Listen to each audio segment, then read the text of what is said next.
I'd like to welcome you to the Petersheim Academic Exposition, the oral and study abroad presentation session. Okay. I did say about the microphones. When you are a presenter, we're going to ask you to please share your PowerPoint or whatever you have your presentation and introduce yourself. Now, as I'm looking over the list for our first presenters, I do see that we have John here. Let me look for his presentation. Reducing Human Trafficking in Moldova Diplomacy. John, are you ready to present? I am not, as my other two presenters are not here yet. We're not scheduled until 2:43. Oh, actually, Elisa is here. Elisa, Josh said he's coming, right? Oh, there he is. Okay. I know, Nandini, you were supposed to present first, correct? Yes, and my partners should be here in a moment if they're not already. Okay, well, then I guess we'll take Lisa's suggestion. Sarah, are you ready to present even though it's hours before? I'm actually waiting for my two co-presenters as well. I'm presenting with Sheridan Sales and our intern, Emma Regan. Since we weren't scheduled until 4:30, I was teasing Sarah. The presenters were asked to arrive at least 15 minutes before the presentation and remain for an hour. So this is a very tight schedule, and I will announce for the people that are here that if we run behind, then we'll have to cut time in presentation.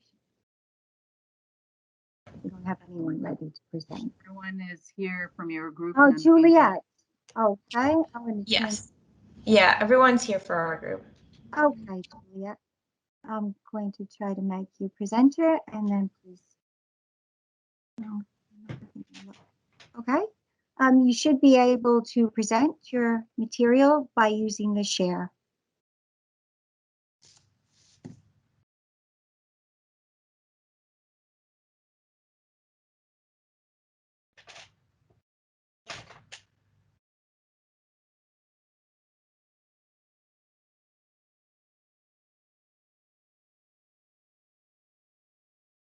We're not seeing the presentation. The share box is the little box with an arrow on your toolbar. I saw it very briefly. Right, but I don't see it now. Oh, I see Juliet's image.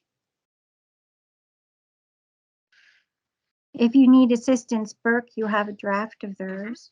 Juliet, it might be that your signal's a little weak. You may want to mute your camera. That'll take a little of the pressure off and make uploading your PowerPoint for us to see, or sharing your PowerPoint, a lot easier. I think it was muted. Can you guys still see the PowerPoint? Yep, now you're good. You just need to launch it. You can put it in slideshow if you'd like. Yep. For some reason, I uploaded it, but I don't see the control anymore for the... If you share your screen and then in the top left, there's like the little square with a triangle in it, just click that to present it. Otherwise, it's just like we see kind of the draft screen. Thank you, John.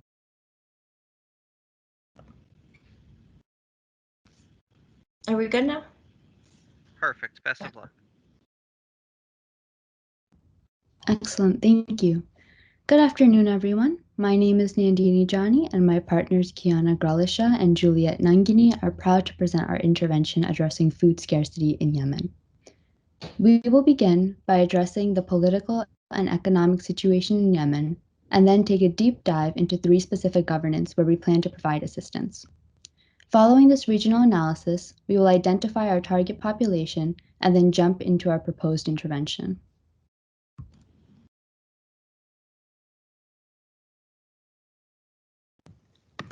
In our country analysis, we found that 56% of the population is food insecure.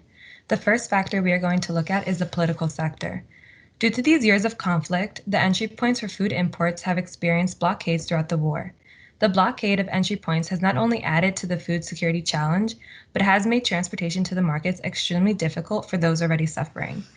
The political unrest has also impacted the economic sector. Yemen's earnings and government revenue depend largely on their oil exports, but the blockades have worsened the financial crisis. Since 85% of export earnings and 75% of the government's revenue has been challenged, public sector salaries have declined and thus prices have increased in the market, creating hyperinflation. Additionally, though the agriculture sector provides more than half of the population with employment, it only produces 25% of the food supply. And part of this issue is due to the climate change, as we see an increase in natural disasters, along with the ongoing locust plague and other pests that further reduce the crop and livestock output that is already an inefficient sector. In our regional analysis, we find that the severity of food insecurity differs within the rural and urban areas of Yemen's 5 agroecological zones, as shown in the map to the right of the screen. Within these regions, as shown in the table, the food insecurity is higher in the rural areas, and more specifically, the highlands, totaling 55% of its population, which is the dark brown zone in the map, and the internal plateau at 56% of its population, which is the light brown zone. The governorates with the highest rate of severe food insecurity are Haja, Sada, and Al Hudaya, partly due to the ongoing conflict in the northern region, and they are shown by the arrows on the screen.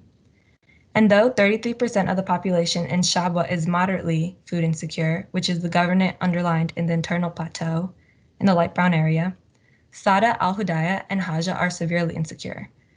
Moderate and severe conditions are important to address. However, we will target the northern highland districts as there are more people experiencing severe food insecurity. The populations experiencing the most significant hardship in this region are pregnant and lactating women and children under the age of 1. Since malnourished women suffer an increased risk of delivering malnourished babies, PLW need to have greater access to nutrient-dense food. Since most substantive food is imported and many ports along the western coast are blocked due to the war, families are using their limited finances to produce and sell marketable cash crops, such as quat, a traditional and recreational narcotic. These challenges leave many rural women malnourished and, as a result, engaged in suboptimal breastfeeding practices that perpetuate malnutrition amongst infants. This has increased the number of malnourished children from 587,600 in 2019 to 2.3 million in 2021. Our intervention consists of a physical component through the form of cash assistance and a food voucher, along with an educational component that provides informational sessions on infant feeding practices, nutrient-balanced meals, and family planning. Our program targets PLW and children under the age of 1 in the governance of Haja, Al Hudaya, and Sada. Our intervention will last 2 years because the first 100 days are most crucial for a child's development. Through a randomized control trial, we will create 4 groups: the control group with no assistance, a group with the physical cash and voucher intervention, a group with the educational intervention, and a group with both the physical and educational intervention.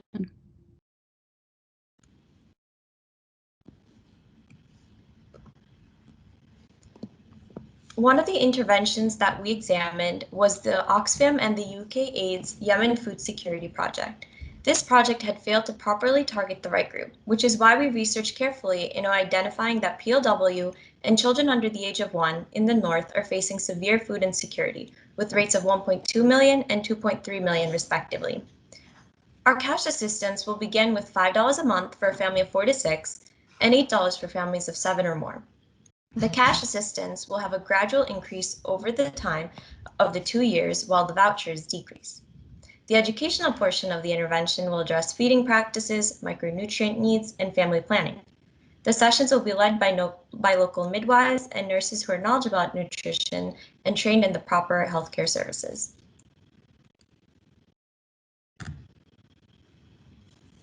We hope by the end of this intervention that there will be nutritional improvement in children under the age of 1 and that PLW will have increased purchasing power, make better choices in food consumption, and develop proper breastfeeding habits. The cash and voucher distribution and the educational seminar will address these goals. By surveying the vendors, we can collect data on what is being sold to determine if people are putting more cash into buying groceries, and specifically which ones. Additionally, attendance will be taken at the educational sessions to track participation. A comparison of pre and post tests will be used to see if participants learn new information about food, nutrition, and healthcare from the sessions. Lastly, MUAC tape is used to measure the degree of malnutrition in mothers and in children to compare nutrition levels throughout the program. The data that we collect from this intervention is significant because it will guide our funding allocation in the future, allowing us to provide proper services and aid a greater population of POW and children under the age of 1 facing food security in Yemen. Thank you, everyone. We'll now take some time to address questions. Okay, so you may ask a question. There's also a little hand icon if you do have a question.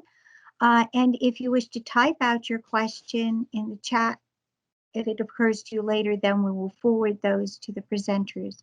Are there any questions?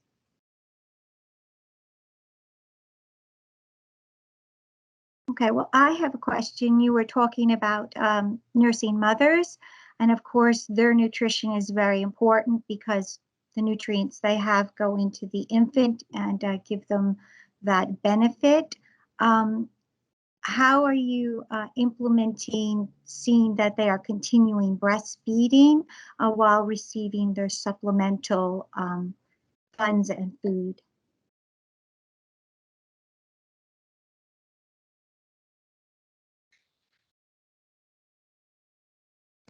Part of the process is for these women to come to the educational sessions, and through our surveying, we will see if they are continuing the practices that we provide with them.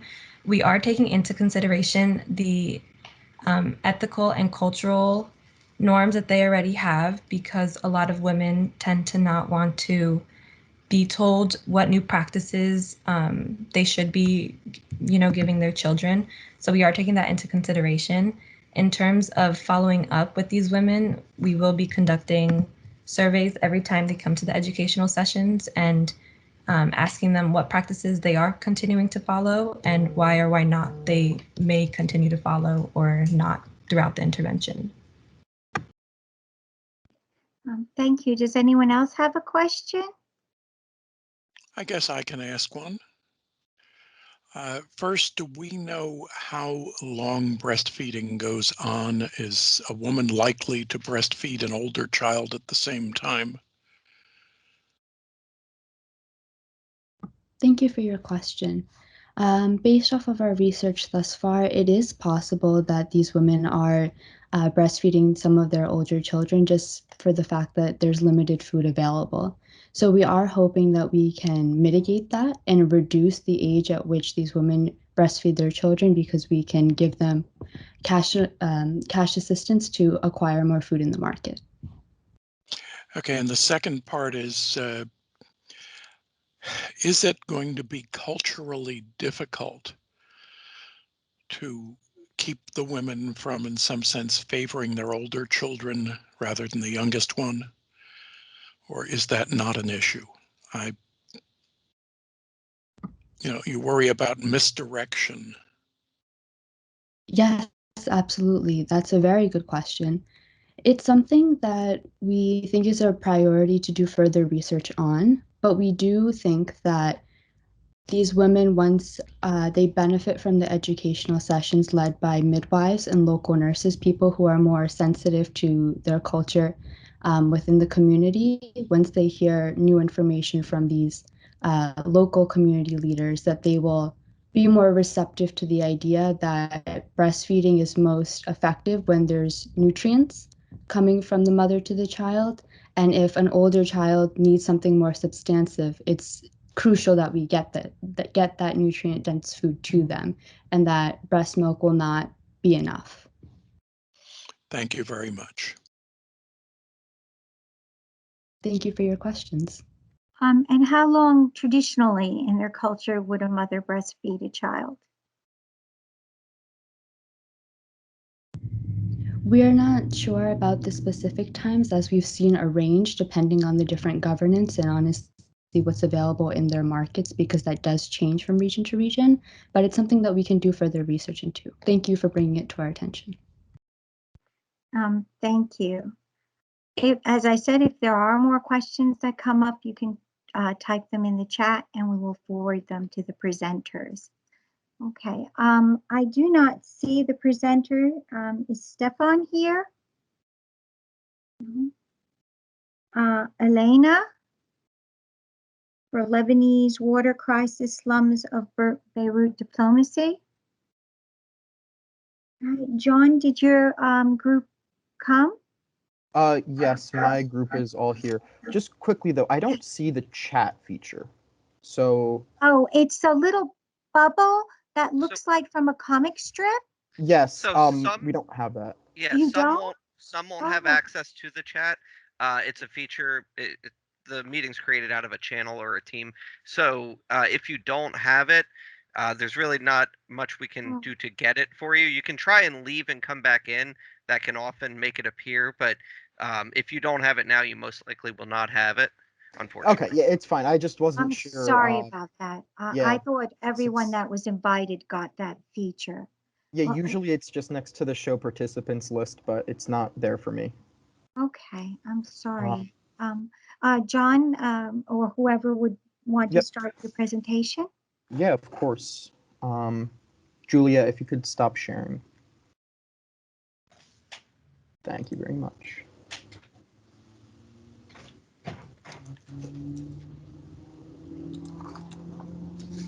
You guys see that? Absolutely. Yes, we can. Well, hello everyone, and thank you for attending this year's Petersheim exposition. My name is Jack Christman, and alongside me are Elisa Corrette and Joshua Pawanda. Together, we have decided to investigate human trafficking in the Eastern European country of Moldova and propose solutions for how these numbers can be reduced. First of all, it is necessary to briefly examine the context of the issue. Moldova is one of the poorest countries in Europe, with an adjusted GDP per capita of only around 1/10 the EU average. Additionally, 20% of the country's GDP comes from remittance payments. This is a staggering number, but makes sense given the context that around 600,000 people of the total 4.3 million in population live abroad. This ties in with what has been a major cause for trafficking in Moldova, the lack of viable economic opportunities domestically. Because of this, citizens looking for employment abroad, particularly young women, are taken advantage of and are subsequently forced to work in often harmful conditions with little to no pay.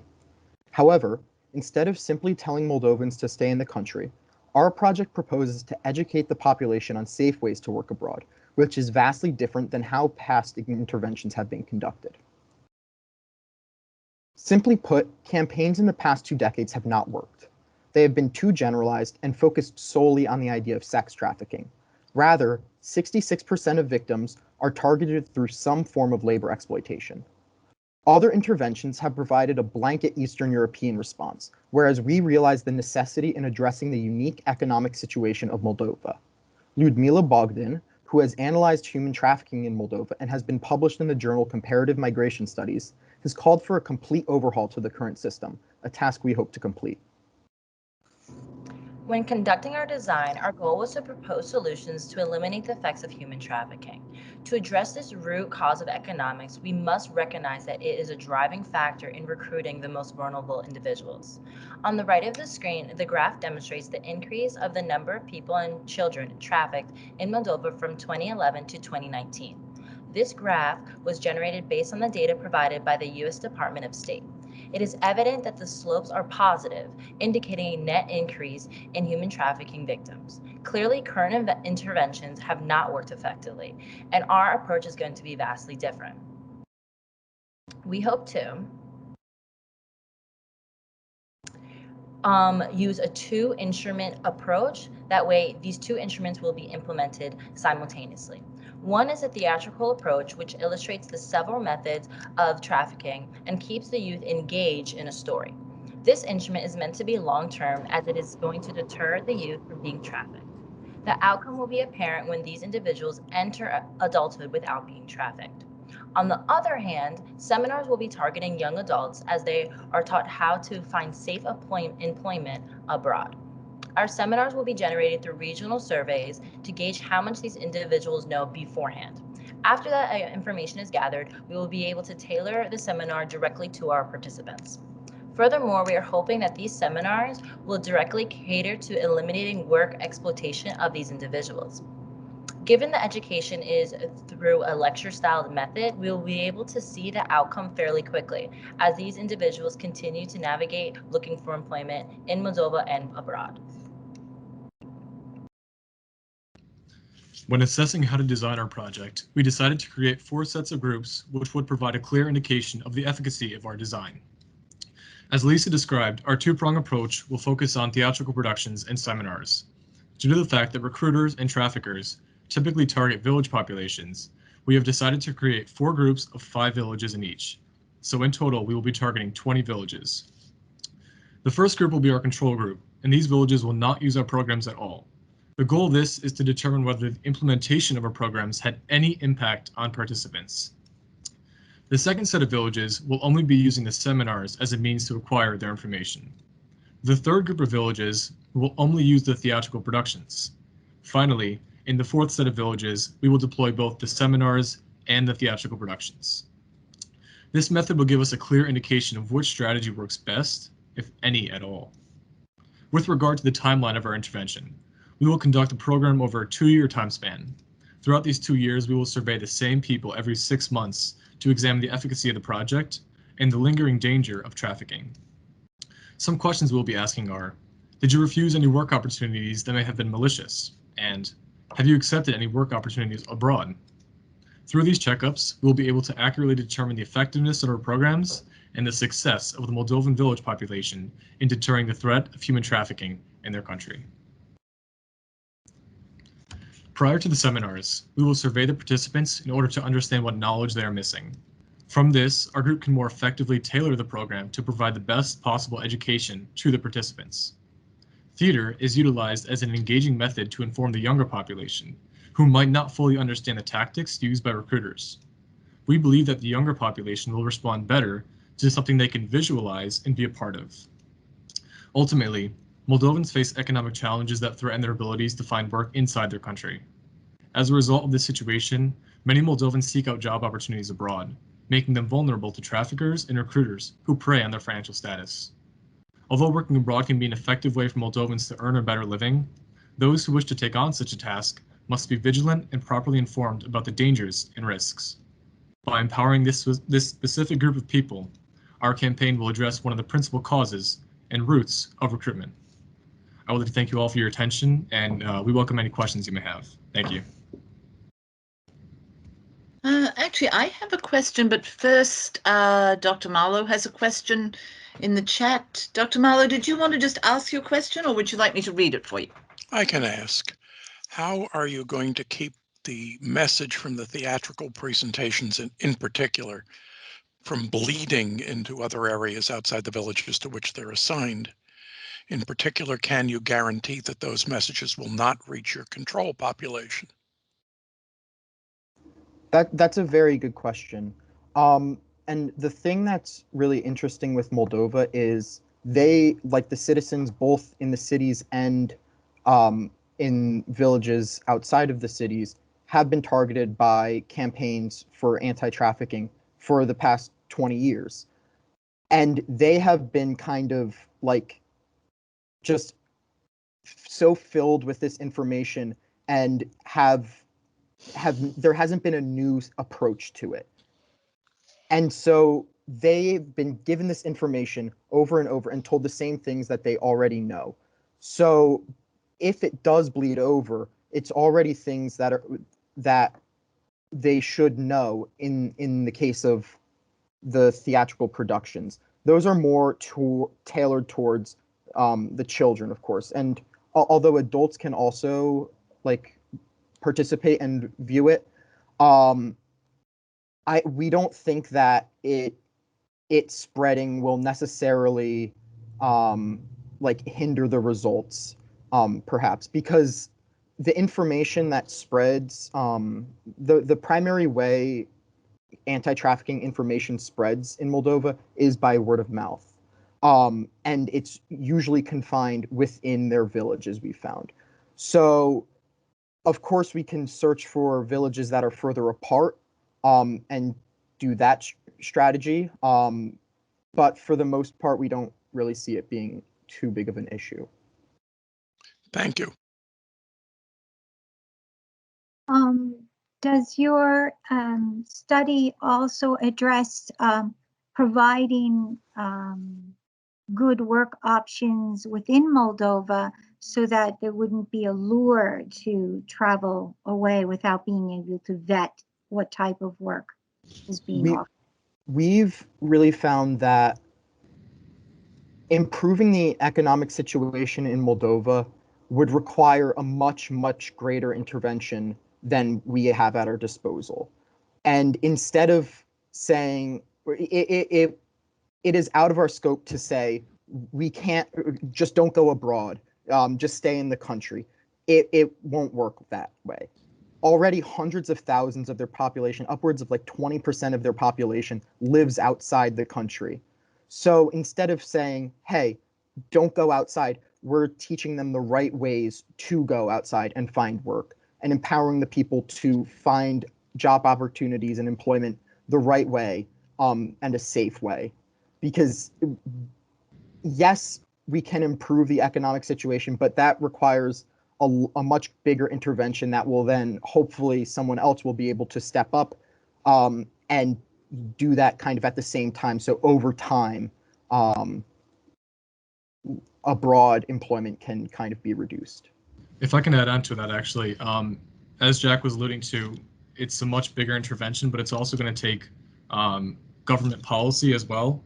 And in this intervention, we're not so interconnected with the government policies. This is more on the local village level. But of course, economic policies do have to start from the government down.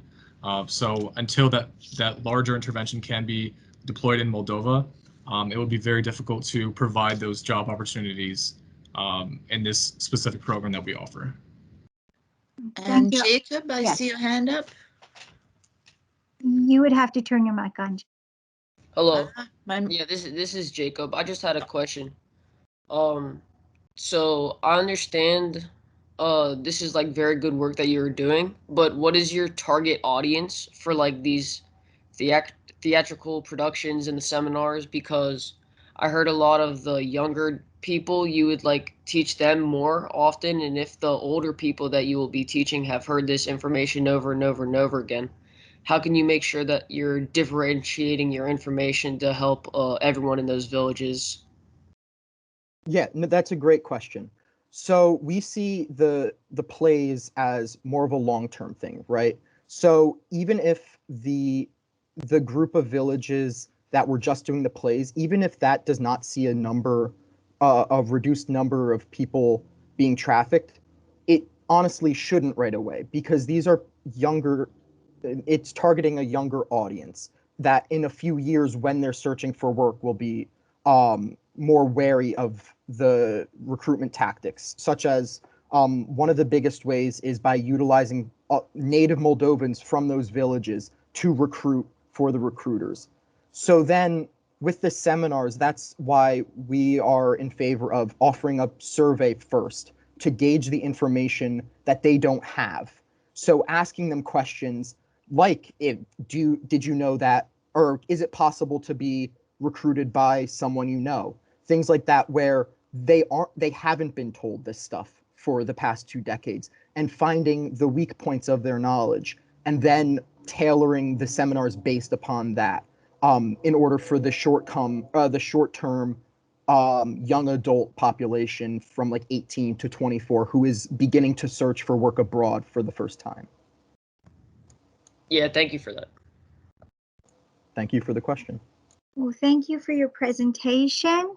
And if more questions appear in the chat, we will forward those. Now the group with the Lebanese water crisis, slums of Beirut. Are you ready to present? Because I see you're here. You can share your presentation with the share feature. All right, yes, we are ready. Give me 1 second.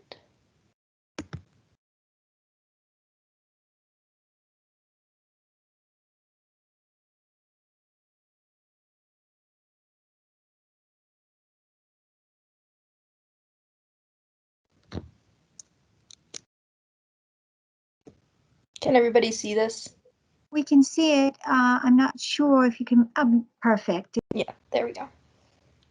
All right, so our presentation is on water security in Beirut, specifically in the slums of Beirut. So my name is Elena Soisson, and presenting alongside me, I don't know if you guys want to introduce yourselves real quick. Hi, my name is Stephen Sure. Burns. I'm Charles McGarry. I'm a junior diplomacy major. Excited to be here. Also a junior diplomacy major. So kind of just starting off, it's important to understand the situation that not only Beirut is in, but just the overall picture of what Lebanon, the state of Lebanon. So, just on the slide, inflation is absolutely brutal in Lebanon at the time, 80% inflation. So that is a absolutely drastic number to see in a country that is also struggling with specifically a water crisis. And additionally, unemployment it's 25%. So it is just astronomically in just a horrible situation as a country as a whole, not only just the capital of Lebanon as well. But poverty is also half the poverty, almost over half the population lives in poverty, and roughly 23% also lives in extreme poverty. So it's just, again, a horrible state. The country's in a horrible state right now. And additionally, corruption is also a huge problem, especially in the last summer of 2020, when political protests broke out in Beirut, which also obviously didn't help with the overall situation. And again, Beirut is the center of a lot of the population of Lebanon. So a lot of these statistics kind of shift into Beirut, or kind of are mirrored in Beirut, I guess. And so, again, the political unrest, seeing as its capital, was a huge effect as well. And again, in this past summer, there was the port explosion that not only kind of affected the local area of Beirut, but the entire country as a whole, which it severely devastated the nation's imports. I think 70% is actually 70% of the nation's imports were actually affected. And so it clearly is just in an overall horrible situation, to be honest. And so kind of going off of that, we see that there's a lot of poor infrastructure, but specifically water structures, development to improve the water security in the region. We see dam failures, we see a lot of contamination. And the other thing that's really actually quite interesting is not only is there just a lack of water to begin with, but there's actually a distrust of the water that they are provided.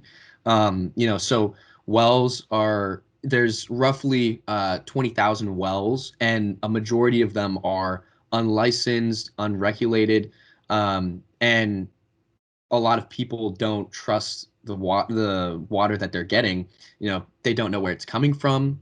It's very inconsistent throughout the year, and there's a lack of storage. And the other thing too is that it's absolutely unbelievably expensive. There's a little video which we might not have time to show, but there's a person living in Beirut who actually pays double the amount of their rent for just clean water.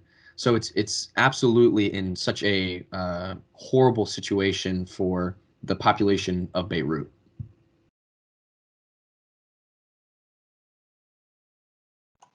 Okay, so now looking at what previous projects have done, UNICEF and the United Nations as a whole have worked in Lebanon to try to create more clean water in the area. So the UNICEF Global Framework for Urban Water Sanitation and Hygiene is one of the programs that has worked in Lebanon. They're focused on small towns and urban slums. Most of the urban slums in Lebanon are based in Beirut. And the services that they give to poor and underprivileged communities include sanitizing the water in those neighborhoods and also providing responsible waste management so that waste coming from those communities isn't going to recontaminate the water there. Under the United Nations Development Program, they have provided solar power water pumps to Lebanon so that citizens of Lebanon have an environmentally sustainable way of extracting groundwater and providing them with a fresh source of clean drinking water. So other projects haven't been as successful. The ones run by UNICEF and the United Nations have been marginally successful in the local areas that they've operated in. But the Bistri Dam is an example where sometimes these projects to gain more clean water can fail. So in 2014, the World Bank proposed the Water Augmentation Project, which would build a dam along the Bistri River. However, local residents in the area were worried about the environmental damage that can be caused by dams, as well as the political corruption that is rampant in Lebanon. And so the dam was canceled in September 2020, showing that even though it had the potential to create more fresh water for Lebanese citizens, there are other environmental, social, and political concerns involved. So our plan is to use chlorine tablets to cleanse water and increase trust in public drinking water and public drinking water infrastructure.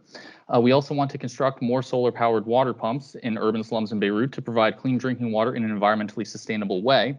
And we want to organize the use of chlorine tablets and the solar-powered pumps to build a sanitized water infrastructure that works with the public infrastructure and helps get these underdeveloped neighborhoods in Beirut more clean drinking water.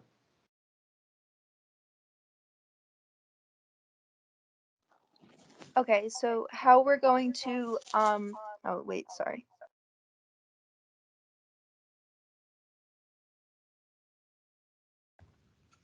Can you guys hear me now? Okay, so how we're going to implement our design. So there are 3 types of designs that have been used in the past for these types of pumps. However, we will be using the surface pump, which is pictured here on the right of this diagram. So it takes about a year to build these pumps, and we will have the surface pump that will pump water from the Bistri River and then clean it as it's getting pumped into the storage drums that will be placed on the banks of the river. And distribution before the infrastructure in the slums can be established. So before we can actually put the pipes for the water into the slums, we can actually transport the water from the drums into Beirut's low-income areas, which is what kind of the situation they have in place now, except now they'll be able to trust the water source more. And so the way that we're going to analyze whether or not this will actually work is we'll poll the populations in the Beirut slums every few months for a year after this implementation. And we're going to ask a lot of the same questions like the International Labor Organization asked in the first diagram Charles showed you, which is where do you get your drinking water from, and see if there's been any changes. Are people using water bottles less? And then additional questions could be, how's the quality of water? Are you still experiencing saltiness and dirtiness that a lot of the citizens described before? And then are you ever worried about when you could have drinking water? So is the supply actually consistent throughout their life, or are they still feeling insecure with where their water supply is coming from and how often they can get it? And then last, why we think this will work. So it's a strategic use of the water. And the Bistri River is just 35 kilometers away from Beirut. I think it's about 21 miles. And it's respectful of the valley. So instead of the dam project, which would actually flood the Bistri Valley, there's no flooding involved. We'll just be using the water, the natural water from the river. And then there's already usage of 2 of these solar-powered pumps in Lebanon, and one is used for irrigation for an entire farm, and one is used to supply an entire town. So this will be the largest pump. However, it will be also successful based on these pumps having lasting success. This one will just need to use more storage drums on the banks of the river. And these pumps are cheaper than any like diesel-powered pumps. So if you look at the graph on the right, the break-even point actually happens about 2 to 3 years after implementation. So this is actually a pretty cost-effective way for Lebanon to get a secure water source, given that their economic situation is so dire. And then this offers an affordable option, like I was just saying. So the nation doesn't need to buy foreign oil to implement any water project. So it's not a diesel-powered pump. And ultimately, it will pay off within a few years and hopefully will supply water to the people of Lebanon who really need it. And I think that is all. Yep. Are there any questions? Yes, are there any questions? I have a question. If nobody else does, I'm going to get in before Dr. Marlowe. So how is pollution in the River Bezri a problem? Because I know you mentioned treating the water and chlorine tablets and so on. But of course, this relates to the wastewater and sewage question that you were also talking about. So what kind of shape is the river in as a water supply? So I'll take that question. Because there were previous plans to have a dam on the river, this process would purify the water to the extent that the dam would without having to flood the river. So the river is actually in pretty good shape to be a drinking supply, which is why the World Bank and the UN chose it as a place where they could put a dam. And with the chlorine tablets and the purification process that these pumps use, we think that the two-step process would offer very clean water to the Lebanese people. Correct me if I'm wrong, I'm trying to remember from my time in Giardia areas that if Giardia is a problem, chlorine tablets are not very effective against Giardia because it's a protozoan. It's a nasty little thing that makes you very ill, having had it. I don't believe it is in the river. I mean, I would have to do more research, but it never popped up in any of the research we were doing on previous dam projects or with our research on the river itself as being an adequate water supply. Yeah, it may be more a standing enclosed water problem. Thank you. Nice presentation.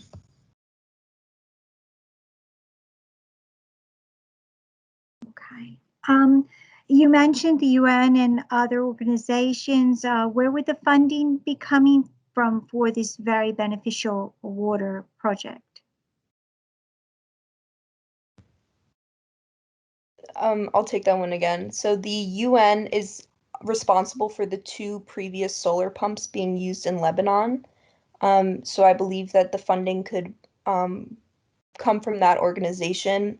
Also, if presented to the World Bank, who previously ditched their last project of the dam that was more expensive, I believe that this could be a cost-effective way to achieve the same goals that both of those organizations had, and be implemented quickly as well. So I think the funding can come from the UN and the World Bank, mostly the UN because they have already implemented these pumps and have seen the success.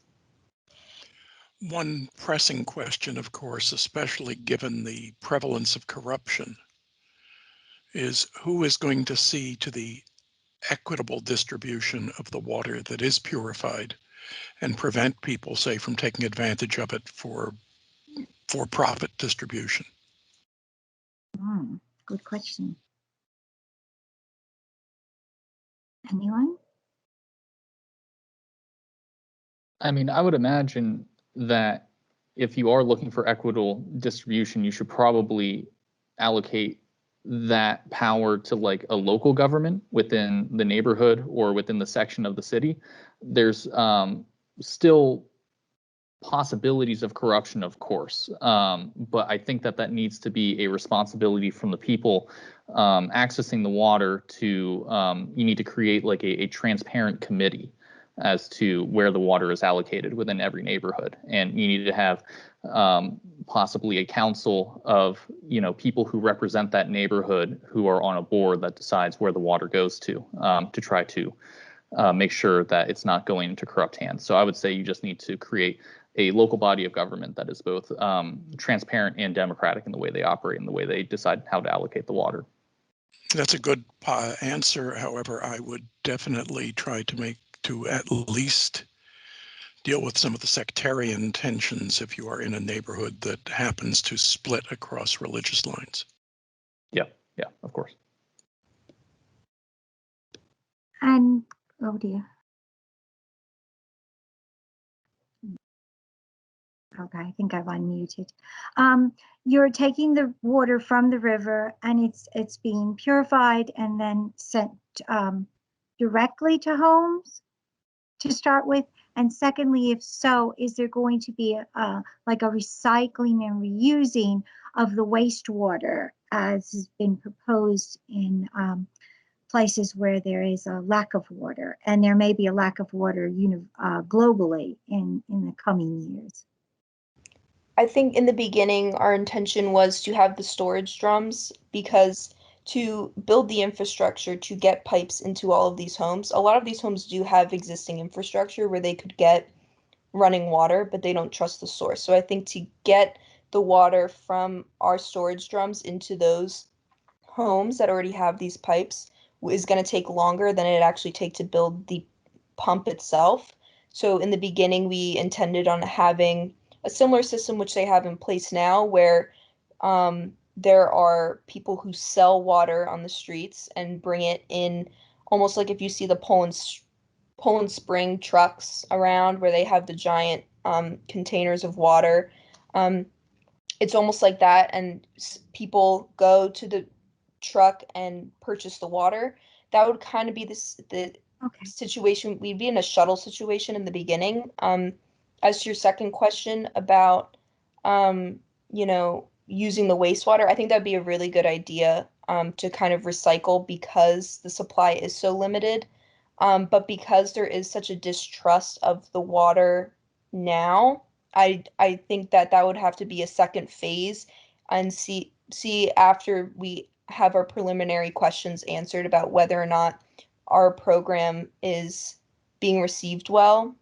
And if people are starting to trust the water, then we could use the second phase. But because the Beastry River, it is a constant supply. So I feel like there also would be a enough water to last a couple of years so that trust is built.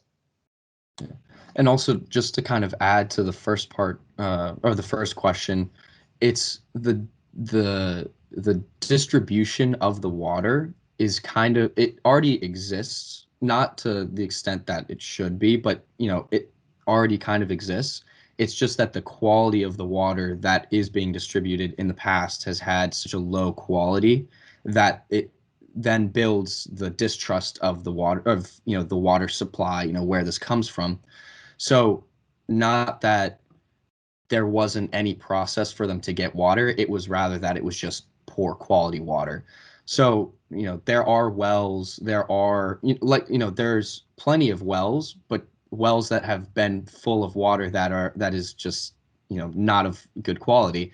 So it's less of the distribution and process of distribution that is more the issue, rather the quality of, I would say, at least based on what we've been reading and whatnot.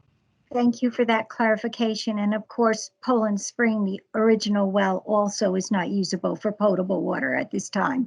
They have done the same thing. Not that the Poland Spring company would want you to know that, but yes. Well, thank you. This is a very important issue.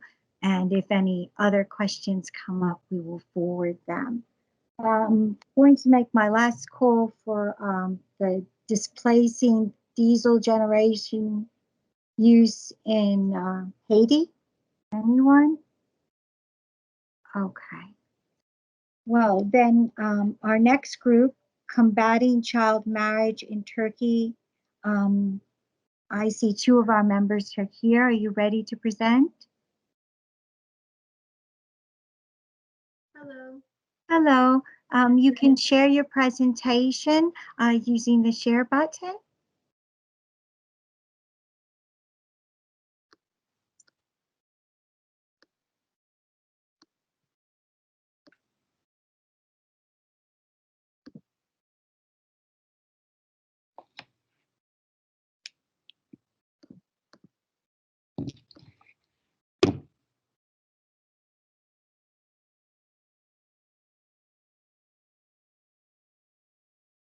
Can you see it on the screen? All right, so we'll just get started.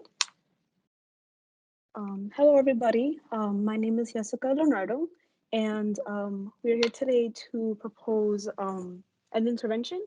Our project name is Combating Child Marriage in Turkey, and my fellow presenters are Savina and Anita. First, I want to start off by highlighting the Sustainable Development Goals. The United Nations Sustainable Development Goals outline 17 SDGs that essentially reimagine the state of the world in hopes of creating a more sustainable future. It is a universally accepted agreement that urges states to develop policies and initiatives in order to meet these goals. Of importance to the study is SDG 5, which is gender equality. This goal works to ensure that women and girls are provided with equal access to education, healthcare, decent work, and representation in the political and economic decision-making process. In order to achieve gender equality, the UN has outlined 9 targets and 14 indicators. This research project focuses on SDG Indicator 5.3, which calls for the elimination of child, early, and forced marriage and genital mutilation.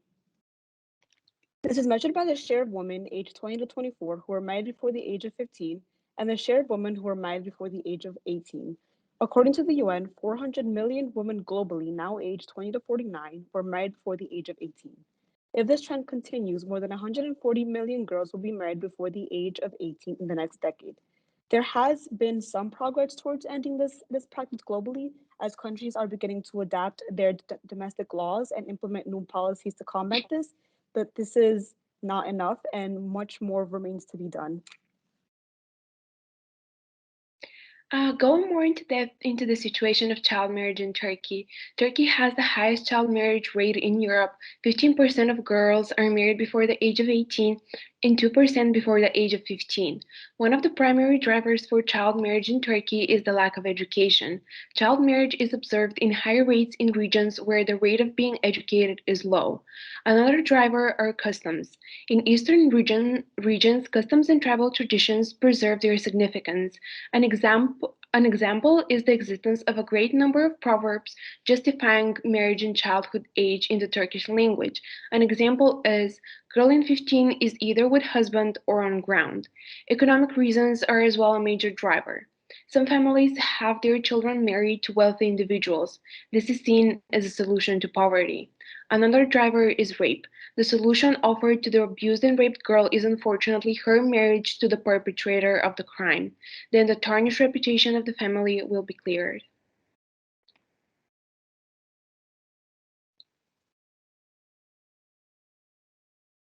You're muted, Jessica. Sorry, now that we've talked about some of the drivers of child marriage, I'm now wanting to move on to the negative impacts. So child early and forced marriage is a human rights violation according to the Office of the High Commissioner for Human Rights. Some of the negative impacts of child marriage is there's a heightened risk of domestic violence within the household. These girls are being deprived of their education because once these girls assume responsibility in the household, it is very unlikely that they will continue their education. They're not able to participate in the economic and social aspects of society. There's also a high risk of infant mortality for young mothers and vice versa.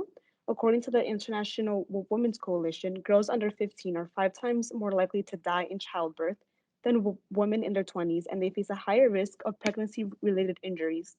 In addition, they face psychological consequences as being married at such a young age is a traumatic experience in and of itself, and their individual bargaining power has now been compromised. Just further going into the legality of child marriage within our focus region, which is in Turkey, although there, although the legal age of marriage in many countries is 18, there are always ways to override the system. In the case of Turkey, their civil code has been twice revised to increase the age of marriage from 15 to 18 with 2 exceptions. The first one is that a pair is able to get married at 17 with parental consent, and at 16 only by court decision under exceptional circumstances. However, most of the religious marriages carried out in Turkey by imams are not registered, just evading these very laws and allowing child marriage to be conducted without consequences. Because most, if not all, of the child marriages are under these religious religious ceremonies, they're not able to like get in trouble for this practice. And also wanted to add that conflict also heightens the prevalence of child marriage, just as the case of the Syrian refugee crisis in Turkey. With this large influx of refugees within the country, in order to get out of this like economic issue that they have, they start to marry off the young Syrian girls to Turkish men. So this has only exacerbated the issue within Turkey. So prevalence in Turkey. The highest rates of child marriage in Turkey are in the following provinces: Agri, Mus, and Bitlis, which are located in the east part of Turkey. Turning towards the map on top, we see the regional income per capita. The lighter the blue, the lower the income. We see that the light blue to light colored provinces are located in the East Anatolia region. Moving to the bottom left map, we see the urban and rural areas of Turkey. The ones in green are considered rural ones. Again, the region where we see the most rural provinces is the East Anatolia one. Lastly, on the bottom right, we see the Regional Human Development Index, where the lighter the green, the lower the HDI score. The score takes into account life expectancy, education, and per capita income.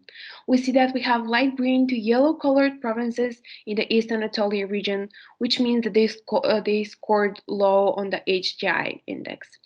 To conclude, deducing from the data on the maps, we see that the highest rates of child marriage in Turkey are in rural, uneducated, and underdeveloped regions. What interventions have been done before?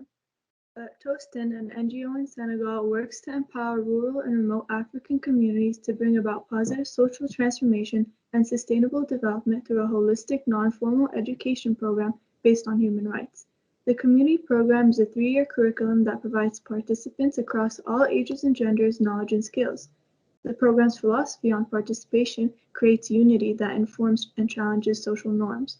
This could be adapted in Turkey, as strong customs and religious beliefs are one of the driving actors of child marriage in the region. Another important program is the Empowerment and Livelihood for Adolescents program launched by BRAC.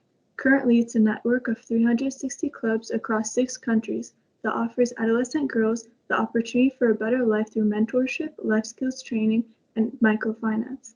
The clubs are considered safe spaces and build positive social networks for the girls. The training given in the program allows girls to empower themselves, giving them autonomy and independence, which curbs rates of early marriage. There are many economic incentive programs that aim to alleviate poverty and child marriage. One of these programs is the cash transfer program in the Indian state of Haryana.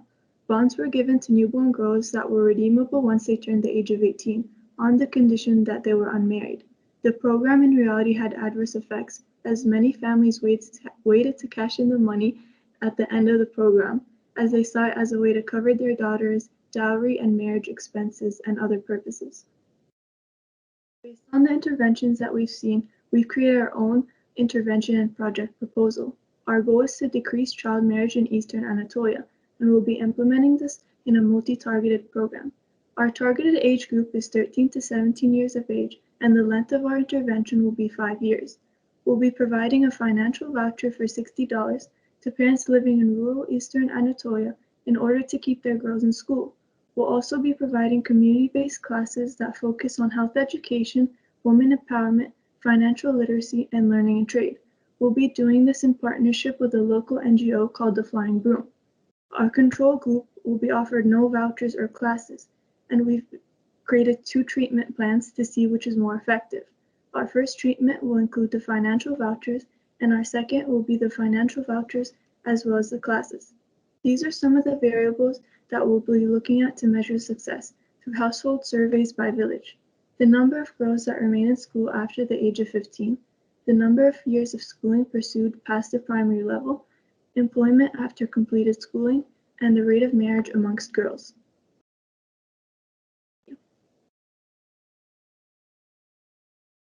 Okay, are there any questions?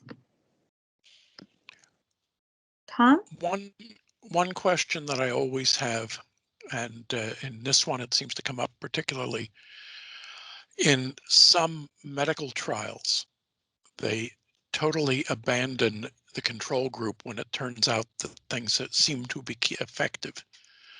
I would like to think that maybe after 3 years, if you find that things are working, you would start trying to stop the control group, because all you're doing is penalizing the people who are in it.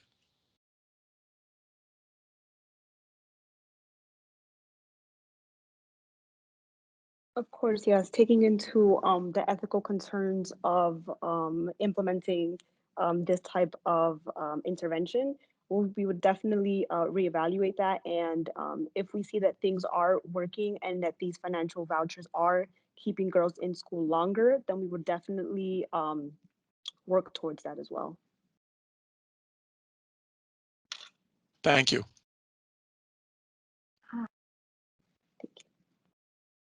Elena has a question. Martha, you're muted. I'm not muted. No.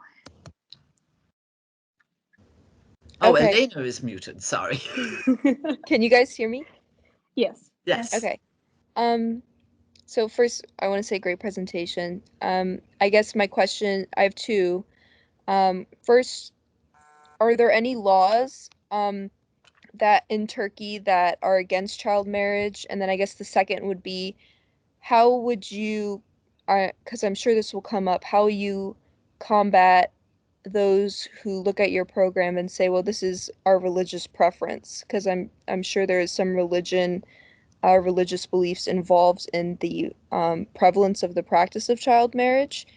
So how would you kind of address those concerns that people have that you're encroaching on their religious beliefs?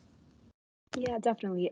In terms of the laws, of course, there is a universal, it's universally accepted that the age of marriage is 18, and within Turkey, it is also as well, like the age of marriage legally is 18, but there are two exceptions, as I mentioned previously, that they could get married at 16 with the parent approval, or at 17 with by court decision. I think that was flipped, but yeah. And but the reason why child marriage is so prevalent within this region is because a lot of the marriages that are conducted are religious marriages, and religious marriages do not need to be recorded or registered formally in Turkey. So then this is where the issue of child marriage begins to grow within the region, because they're not being penalized for conducting these religious ceremonies, and it's just being left up to the parents to make these unions for these young girls. And to your second question regarding the, I forgot, can you just repeat the second question? Yeah, I guess then because they are mostly religious marriages that are resulting in these young girls being married off, how would you, I guess, address some concerns people may have that this is encroaching on their religious practice and their religious beliefs? Yes. So one of what previous interventions have focused on creating an open dialogue within these communities when there's this issue of social norms that we're combating. So I guess for this intervention as well, there would need to be some coordination with the community leaders of these villages, because it is also said that most parents or most people follow the guidance of a religious leader or within the community. So definitely think having classes and kind of educating them on kind of the issue of child marriage and where these social norms kind of interfere with customs would be a good idea, especially with how it was done in the Tostan Community Empowerment Program in Senegal by creating these open spaces of dialogue. And I just want to add real quick, through those classes in an open conversation, as Jessica said, explaining what are the positive sides of keeping girls in school longer, and what are the negative impacts of having girls married off younger, taking on the responsibility of being mothers and looking after a household. That as well will hopefully, we're looking into having an impact on the parents deciding to let their girls stay in school longer and delaying the marriage age. Thank you. I think we have Jacob and then Nabila have their hands up. Hi, well, this is Jacob. Once again, yeah, great presentation and everything. But also want to add, I understand from my knowledge that we also have a very big problem with child marriage in the U.S. So could you implement these methods that you've talked about today in our own country to help combat what's going on as well, like here in the States? Thank you so much for the question. I will be honest that I don't think that we're that familiar with what, like, exactly what are the rates, what are the driving factors of the child marriage rates in the United States. But from what I know, I don't think that so much of an open conversation will definitely be of great use in having that communication. I think that that might be a good way to start, as well as the classes. I just wanted to quickly add on to that. So I think that there has been cases where a lot of the interventions are adaptable, given into consideration the difference in laws within the country, the difference in social norms, and the difference in drivers. So I think once, since we, as Sabina has said, we haven't looked at the US as much, but if these factors can be and characteristics could be evaluated within the context of the United States, then maybe our intervention could be adapted to fit into that kind of framework of the US. Dr. Allen, you had your hand up? Yes, I did. Thank you. Great presentation to you guys and those before you as well. I just wanted to add in terms of the context for, would the religious context make this your intervention harder to implement or not? One thing to keep in mind is that, you're not forcing anyone into this intervention, right? This is more of an incentive that, this is information. So in that sense, it's more of, how many, families you can convince rather than, a slap on the wrist as a law that's negating it, right? So, but, you'd still have to be concerned around cultural, social norms. It's not just religious, because child marriage is really high, rates are high in India as well, right? So it's not necessarily just a religion over there. The question that I do have is, though, in relation to, you're saying that marriages that are conducted using the religious ceremony aren't necessarily recorded, right? But let's say they are, right? Because, I know this is the case in Bangladesh too. You can have a religious ceremony, but you can also have a civil one as well, so that it's recorded. So in the case that you do have a religious ceremony and it is recorded, that would that still be from the state be penalized or not? Or is it just that because, the marriage was taken place initially under the religious ceremony that it's exempt? So just a clarification on the law and how it's applied. So, from my understanding, is that if the marriage, like the religious marriage, happened before the age of 16, from there isn't almost any information about the legal registered marriages of children.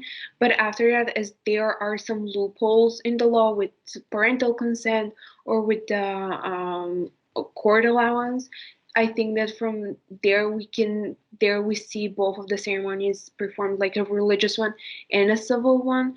But before that, I don't think that we see the marriage being registered, or if it is, I read an article that some register it later when they are of legal age.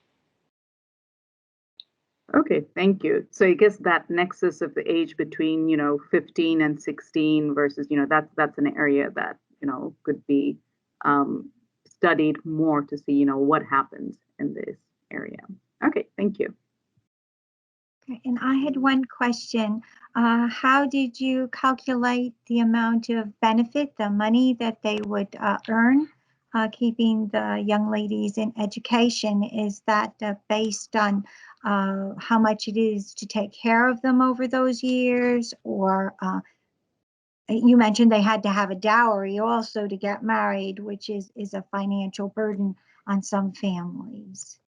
Yeah, thank you so much. So we looked into the regional cost of living and like how much is to rent an apartment, how much is for food, transportation, and from there, like there are huge differences between the urban and the rural areas. So we tried, but there wasn't much available information. So we tried with the ones we had to come up with a number that wouldn't be how can I say it? It would be enough to incentivize them to keep the girls in school, but it wouldn't be a way to use them so much to gather them up and save them so they're enough for a dowry.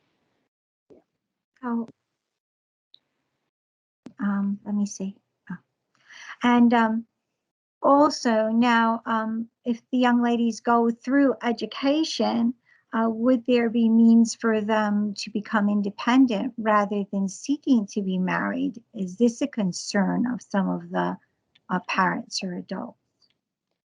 So yeah, so part of our intervention would be community classes, and in these community classes, they would learn a trade and they would have like financial literacy and stuff. So our goal is not only to keep them in school, but for them to be independent once they leave the program as well, so that they have enough skills to support themselves. Since most of the girls that are forced to marry young don't really get a chance to develop any of their skills. So once they learn a trade, they're able to actively participate in society. Oh, thank you. That's very wonderful component to your studies. Well, I'm going to thank this group. It's a wonderful presentation, and if more questions come in, we'll forward them. Okay, so our next group is Nursing Entrepreneurship, Care Cole College of Nursing. Would one of your members please introduce yourselves and share your presentation?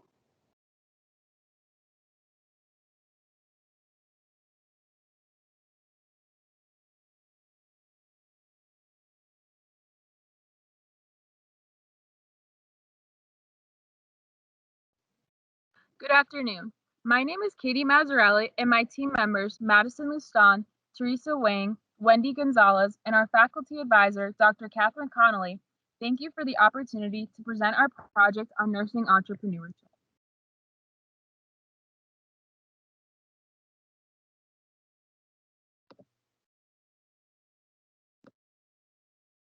I'm sorry, I was muted when I originally shared, so it didn't go. Nurses know their patients the best, yet rarely develop the products used to assist them. Nurse entrepreneurs make up 0.5 to 1% of all nurses. My team and I, made up of undergraduate nurse leadership students, embarked upon an entrepreneurship journey.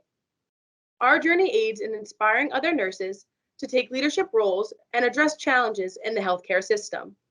Our product is designed after recognizing the issue at hand, quality of care.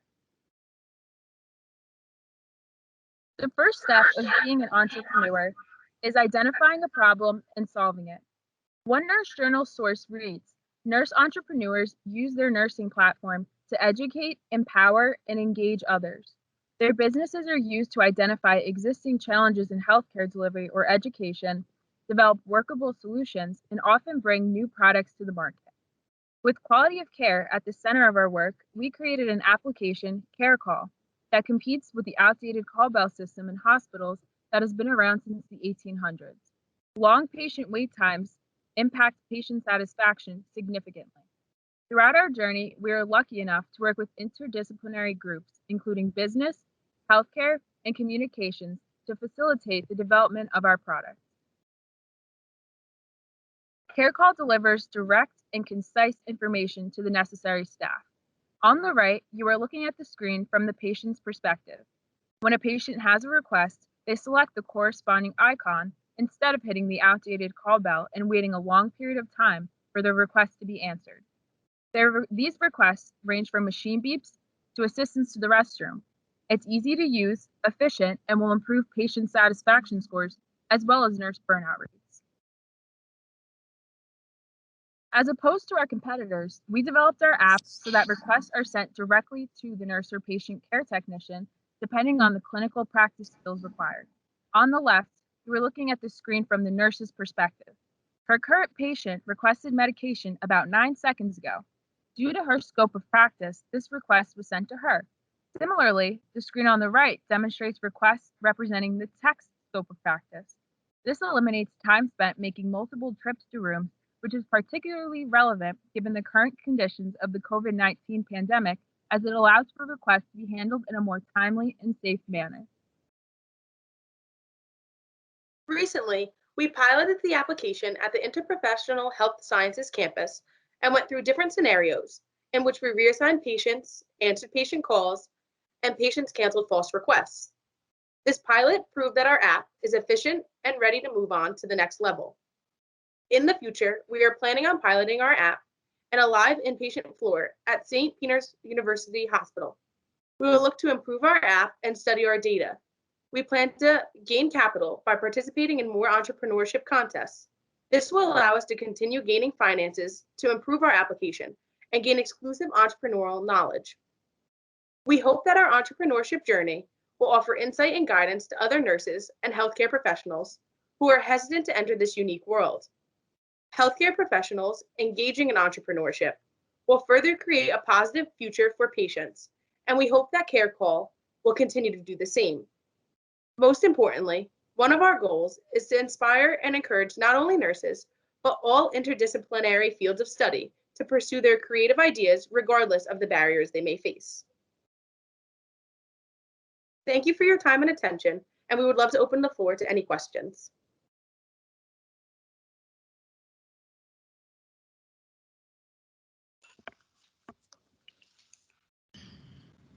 Elena, did I see your hand up? Hold it just a minute. Yeah. Also great presentation. My sister is a nurse, so I feel like, this might be something that she would love.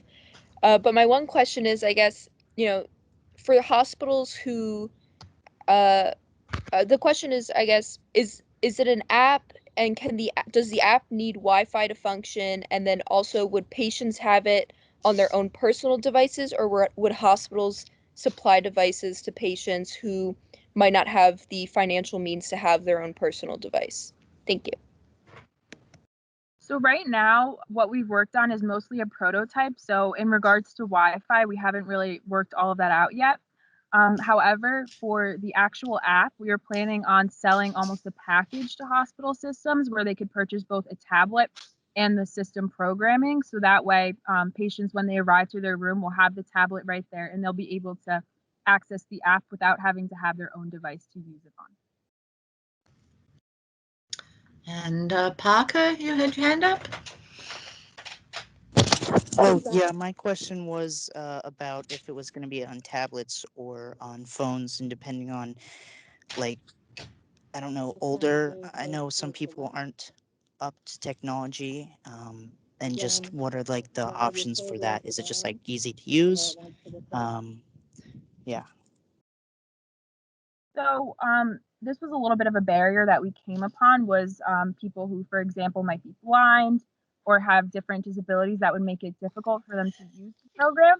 So ultimately, we realized that we weren't really suggesting that hospitals take away the call bell system completely, because in cases where there might be a system down or whatever the case may be, if the Wi-Fi goes out, they would still have that old system to use. So it would really depend on comfortability. So for example, if you had an elderly patient come in and they were really wanted to refuse using the app, then they could always just revert to the old call bell system. But overall, we built it so that it's very easy to understand and very large icons as well.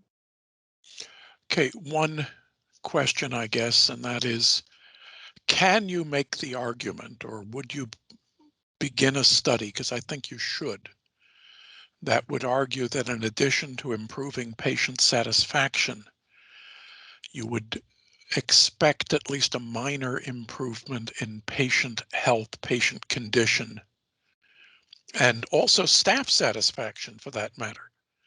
And I think those issues should be in your follow-up. An excellent presentation, very good design of a product that was clearly needed.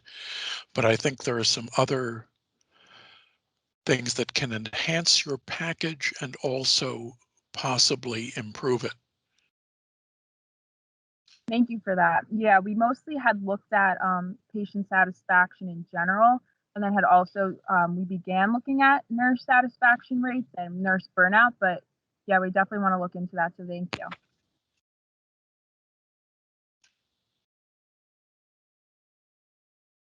Okay. Okay, there are no other questions? At some point, would this develop into something like the Alexis, where you could, you know, say nurse station, bathroom needs, or, you know, which is, you know, something when you're in the hospital, they like to maintain that you stay in bed, or anything like that in the future? Or is it touch screen, which I myself find, say, at the grocery store, sometimes rather frustrating? That's definitely a very interesting idea. Maybe we would look towards going towards an almost Alexa feature. I'm sure that would also help in patients who have barriers to using the tablet if there was an audio feature to use it. That's a really interesting idea. Thank you. If you did that, you would have to look at internationalization, or at least multilingual. Yes. Because that's a serious issue in hospitals in particular. And I wasn't promoting any one product or any one business. I just meant an audio feature. Yes. Okay. Yeah, and the language. Very good. And we have one more question from Dr. Alam. This will be our last question. Hi, thanks. That was a great presentation.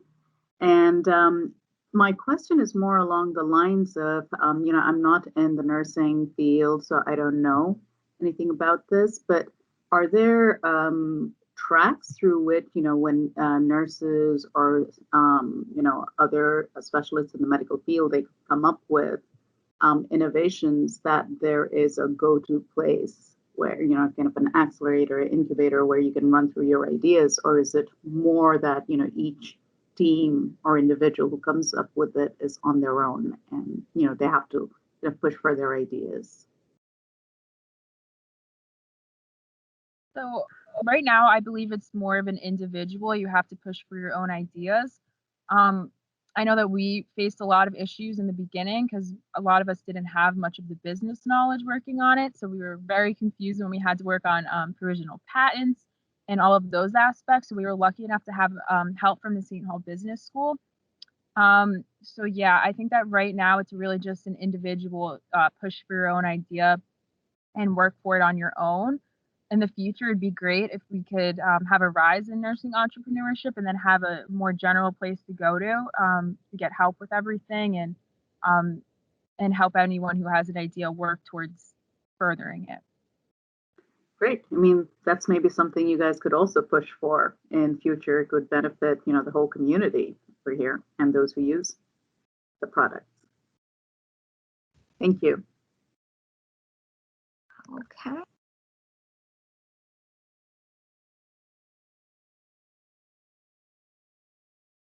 Here.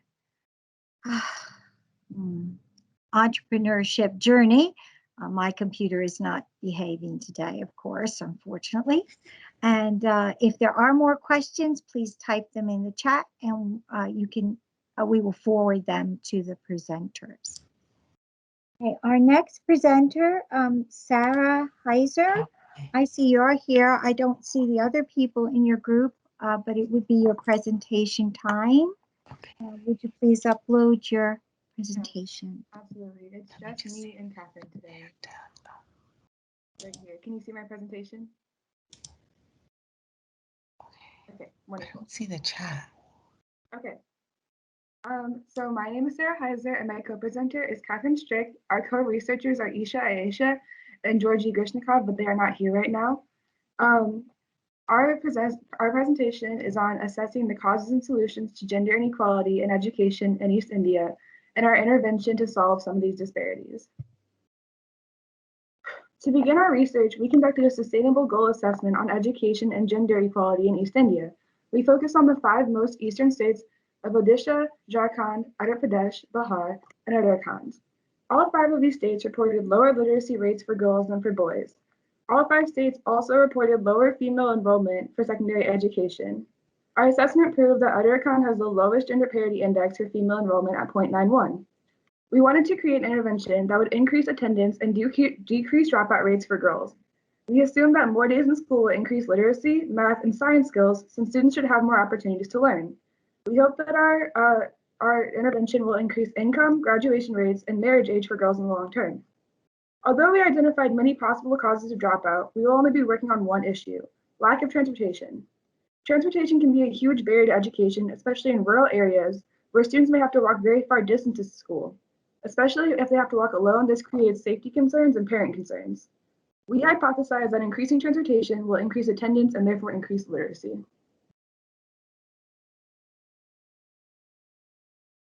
Our intervention will be taking place within 2 districts in the state of Uttarakhand, Bageshwar and Champawat.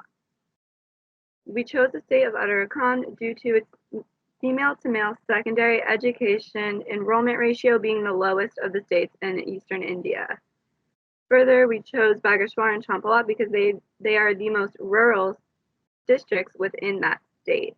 And we found a correlation between areas being more rural and having less access to education. We will be providing transportation for girls to and from school and creating 3 groups for this study. The control group, which receives no transportation, first group, which receives free transportation, and group 2, which will receive reduced price transportation via a voucher. The purpose of this intervention is to test whether transportation assistance leads to higher female attendance and lower dropout rate, and which method of transportation aid most effectively helps reach that goal. The type of transportation we are providing is vans, specifically motor vehicle vans and not mechanical ones, due to the lack of roads and also poor quality roads that we are likely to encounter in these more rural areas. And the vans will go door to door so the girls do not have to travel at all each morning. And gas will be included in the intervention supplies. Our intervention has 6 steps. The first step is to identify our target population. We identified the 2 aforementioned districts in Uttarakhand, which have similar population density, education rates, and they are neighboring states as well. We then identified 10 villages to survey within the 2 districts.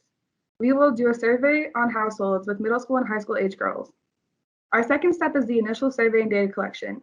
We will do a door-to-door survey where we inquire about the girls' education. Some example questions are: do the girls go to school? How often do they go?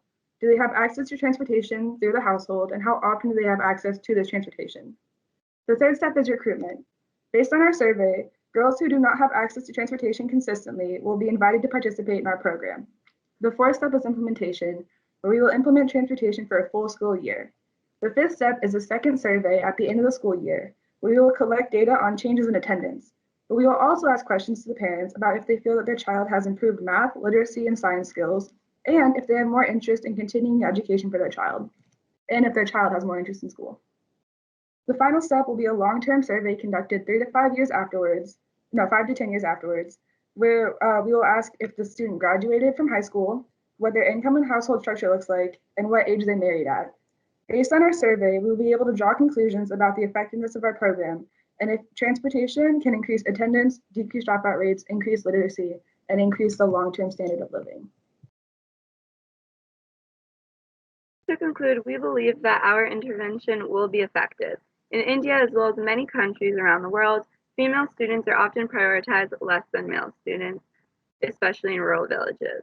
And so parents invest more in boys' education. By removing these burden of providing transportation, parents are encouraged to send more children to school.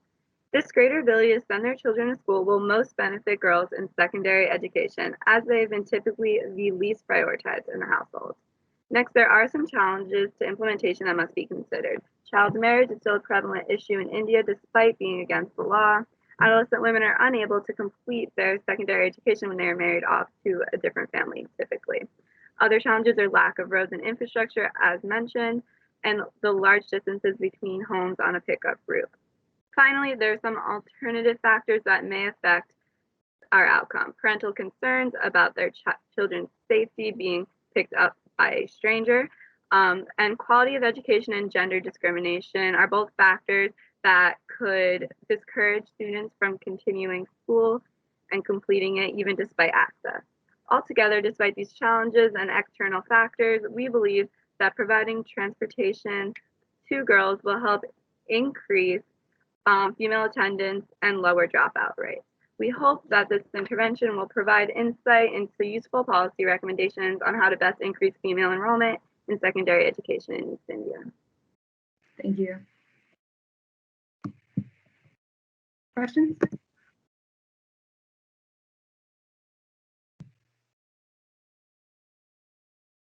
Oh, why not? Oddly, it may happen that charging a very small fee may be more effective than doing it for free, because the families then feel that they have something invested. So Yeah, we also noticed this with some other studies that have been done about sustainable development, where parents, if they feel that they are paying for something, are actually more likely to participate, which is why we included both wings of the intervention, where we could see which one was most effective. that's a great design. Thank you. Thank you very much. Trying to unmute here, but it's not working. Okay, hold on. All right.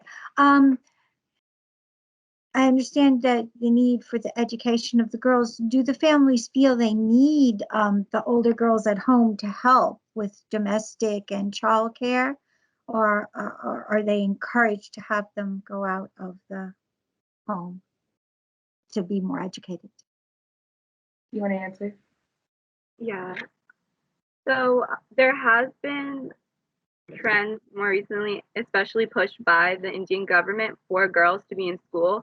So most parents aren't against girls going to school, but they are just prioritized less. So if it is more expensive to send all their kids to school, a lot of times these girls will be prioritized less.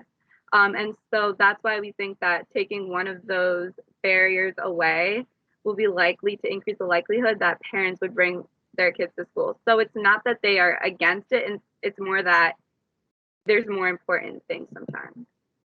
If I could also add quickly, sometimes parents have a misunderstanding about the benefits of education. So even though they understand, it's equal for all their children to go to school, they don't necessarily think that it's important to prioritize school over, a job or an income when they have that option. Okay. Professor? Dr. Alam? Hi, thank you. So I noticed that you had several different states that you're looking into, right? So I was wondering, these are Eastern states, so culturally they are also similar to then, let's say, looking at Orissa versus Punjab, right? But are you in your design also going to, in your surveys as you're asking questions, are you also planning to track kind of what are the different drivers within the states? So is one factor more important in one state versus another state? So it's a good question. The reason we specifically chose the state that we did was because it's more rural, which was a barrier to transportation would help solve that problem. But I do think it's important to observe trends in education in all states collectively, because if you noticed, like we said at the beginning, this is the state with the lowest gender parity index. So if we could implement some of the things that helped the other states reach a higher gender parity index, then we could probably, sorry about that noise, then we can, mitigate some of these problems by just copying what they've done in other states that have been effective.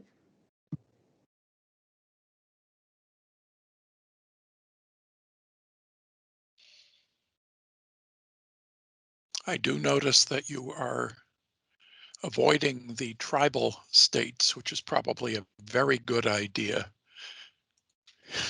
because first of their autonomy, and second because of their very strong cultural differences.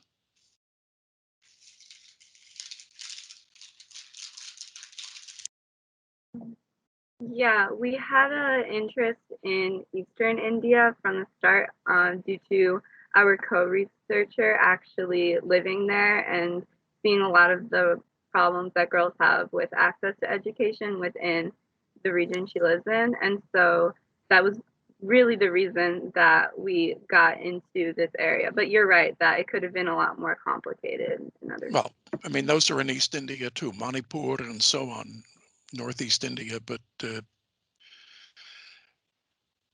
I think it would actually be difficult to get approval from the national government for those states. Agreed.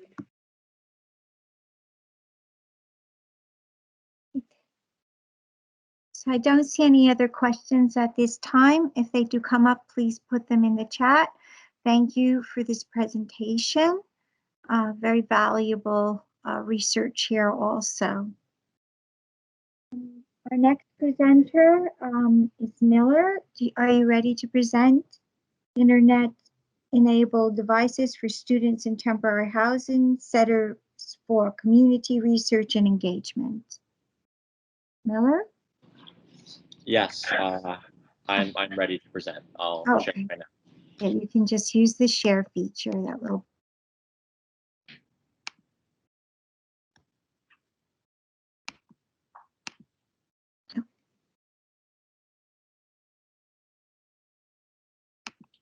Hello, everyone. My name is Miller Schulman, and my presentation today is about internet-enabled devices for students in temporary housing. Now, one thing that is crucial to understanding my project is the digital divide. Now, what is the digital divide? The digital divide is defined as the ability, both technical and financially, to make full use of the technology available, taking into consideration access or lack of access to the internet. Now, what has been the impact of the coronavirus on the digital divide, as well as what is the goal of my project? So the coronavirus has exposed the digital divide between school-age children. Last March, roughly 16 million children in the U.S. K-12 system did not have access to either a working device, high-speed internet, or both. As of this past December, the gap has closed slightly to 12 million. In New York City, they do not provide Wi-Fi to over 40,000 impoverished students who sleep in homeless shelters or temporary housing each night. At PS14 in the Bronx, they've seen the amount of children who live in temporary housing rise 400% in the past year. My goal is to provide 5 students with internet-enabled devices and data plans for 2 years to ensure better access to remote learning. This will ensure continuity of instruction since families in temporary housing are moved approximately every 6 to 8 weeks. So here's the list of my collaborators for this project, as well as the outreach that I've done so far. The collaborators for this project have been Dr. Mirabella of the CCRE, Mr. Hoffman of the CCRE, and Public School 14 in Bronx, New York. This project is also being done through the honors thesis course, 5101.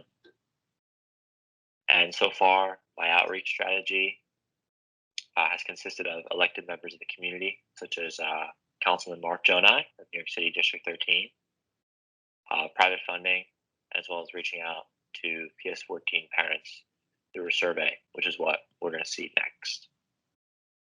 And here you can see the PS14 parent survey, at least the parents who received the DOE devices. And before receiving a device, how would you rate your child's remote learning experience? And there's a pretty stark difference between before and after receiving a DOE device.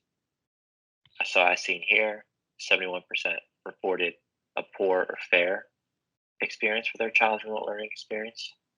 However, after receiving a DOE device, 75% reported a good or excellent experience. So to me, this shows a stark contrast between the students' experience with remote learning before and after receiving a device. Now, my progress so far I've received $1,000 from Fox Rothschild LLP. I received $500 in private donations. I've also received a letter of support from Ms. Coleman, who's on the Community Education Council, and sent thank you letters to the donors as well. Now the next steps, continuing to reach out to various funding sources, as well as conducting interviews of participants from my PS14 parent survey. And using the money that I've received so far, I want to purchase 2 internet-enabled devices, data plans, and in collaboration with PS14, identify 2 students to receive the devices. Does anyone have any questions?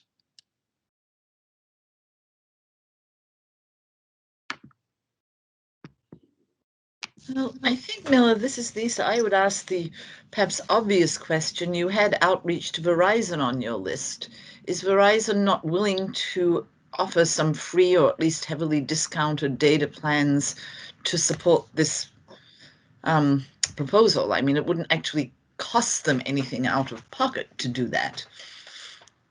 So in my outreach to the Verizon community manager of the Bronx, she has not responded to me yet. And hopefully she will respond to me very soon. I mentioned what you just said. I said, maybe instead of, I wanted to reach out and say, maybe you could just give whatever technology that you have, because it really wouldn't cost them that much, like you said. But unfortunately, that district manager has not responded to me yet. Maybe you could go higher up the food chain. It would be good publicity for them, right? That's true. That's true.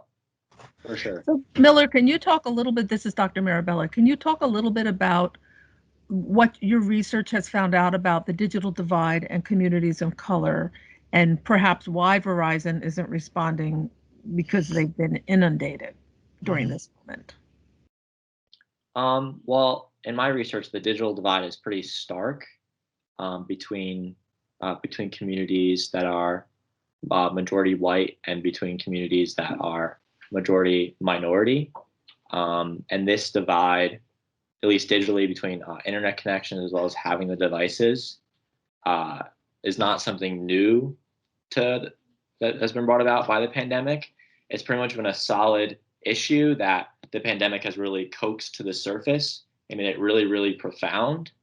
Especially recently, we've seen that Governor Murphy has claimed that he has ended the digital divide in New Jersey, which is pretty debatable, as well as several governors around the country have said that they've tried to limit the digital divide. And especially in some of these areas, it's very hard to bring the services because the infrastructure levels in these areas just aren't the same compared to other areas with high levels of advanced infrastructure. What is the infrastructure for internet in the homeless shelters in New York City? Well, they would have, little individual modems that's like individualized to each room. At least that's, to my knowledge, what it is. But overall, internet for the whole shelter isn't really common for each shelter in the Bronx. Mostly they're just hotspots. So you've recognized sort of a systemic problem, and you're trying to address it initially for some individual families whose students have not been able to do schooling at all. Yeah, I mean, they've tried their best, and what's a really big problem is that these families, they're not just at the one shelter for a super long time. They get moved around a lot. And let's say, for example, a family is in a shelter in the Bronx, and then they get moved to Queens. The city is supposed to set up a system where they're going to be able to be bused back to the Bronx school. But unfortunately, as soon as the city tries to get that system set up, they already moved on to a different temporary shelter. So it's very hard logistically to get all these things in line. Miller, maybe you could just say you're a junior now. Yeah. So Miller saw this as a real problem and started doing his honors thesis in his junior year to try to address this. And you're going to be working on this all next year, as I understand. Yeah, I'll be working on it all the way through the summer and all the way through the fall. hopefully completing it by the end of the fall semester. Any suggestions for him on where else he might go for funding for these families? Well, I do know that Mayor de Blasio had stated that this was one of his initiatives that has not come to fruition whatsoever, that he wanted free Wi-Fi throughout all the boroughs for everyone, not just hotspots. And I find even with some of my Seton Hall students, they do not have adequate internet in order to join a class. They drop out, they have to join back, they drop out, and they are paying for some services. I also wanted to, so I would go as an initiative in the future as a political platform. But what about these community centers that I see advertisements for? Are these really just advertising? And in the pandemic, I'm sure it's hard to use these, but would there be a time where this would be helpful to people in these shelters if there were enough of these community centers where a Verizon or a Google or some Amazon, someone wishing to help, which they say they want to help, would set up for these communities? Yes, I think definitely for sure these things would be a help. However, I'm not aware of any such community center area that I'm focused on. And like you said, I've seen those commercials as well, and I've been surprised. I was like, "That's my project." Like they're, it's like I kind of like point that out on TV, but I have personally never seen. I've never seen one either. Never seen one. So maybe it is all an advertisement, or maybe there is one somewhere. I just don't know where it would be. Thank you for clarifying that, because I've not seen any or found any either. This is definitely an important project. It is something that these students need, and I hope you continue it. No other questions? My last question is, even though there is limited hotspot availability, do these children have access to devices that would allow them to do their studies? I've had students at Seton Hall many years ago trying to take their classes just with their cell phone, which is incredibly difficult, to type up a formal lab report on your cell phone. Do they also, I know the city says they provided them, and I know Governor Murphy says he's provided them, and I know my children were not provided with it, so it's not pervasive. Well, like you said, many families do try to use phones. I know at the beginning of the pandemic, PS14 had to give out all of their technology. They gave away all their laptops to all the students, and that still isn't enough. So there's always a need for more devices. There's always a need for these cellular plans plus data. Right. So there's always a need for that. Okay, well, good luck in your endeavor, and I hope you find success, and because it's a need. Okay, so we have a comment here. The Director of Corporate Responsibility for Verizon was here. Teresa, did you want to tell us about this before we move on? Hi, everyone. Hello, everyone. My name is Ms. Walters in the Career Center at Seton Hall University. Mila, what an amazing product you have developed. I just met with the Director of Corporate Responsibility for Verizon a month ago, and she's very interested in similar projects like what you just shared. So what I can do after the program is connect you, Miller, with Verizon, so perhaps you could continue having this conversation to see if they could support this initiative.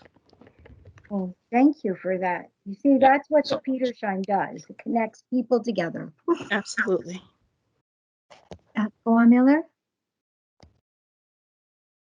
Okay, well, thank you for that. Our next presenter is going to tell us how to be a full student. Kadeem, would you please upload your presentation, introduce yourself. Absolutely. Hi, good morning. Let me get my presentation up.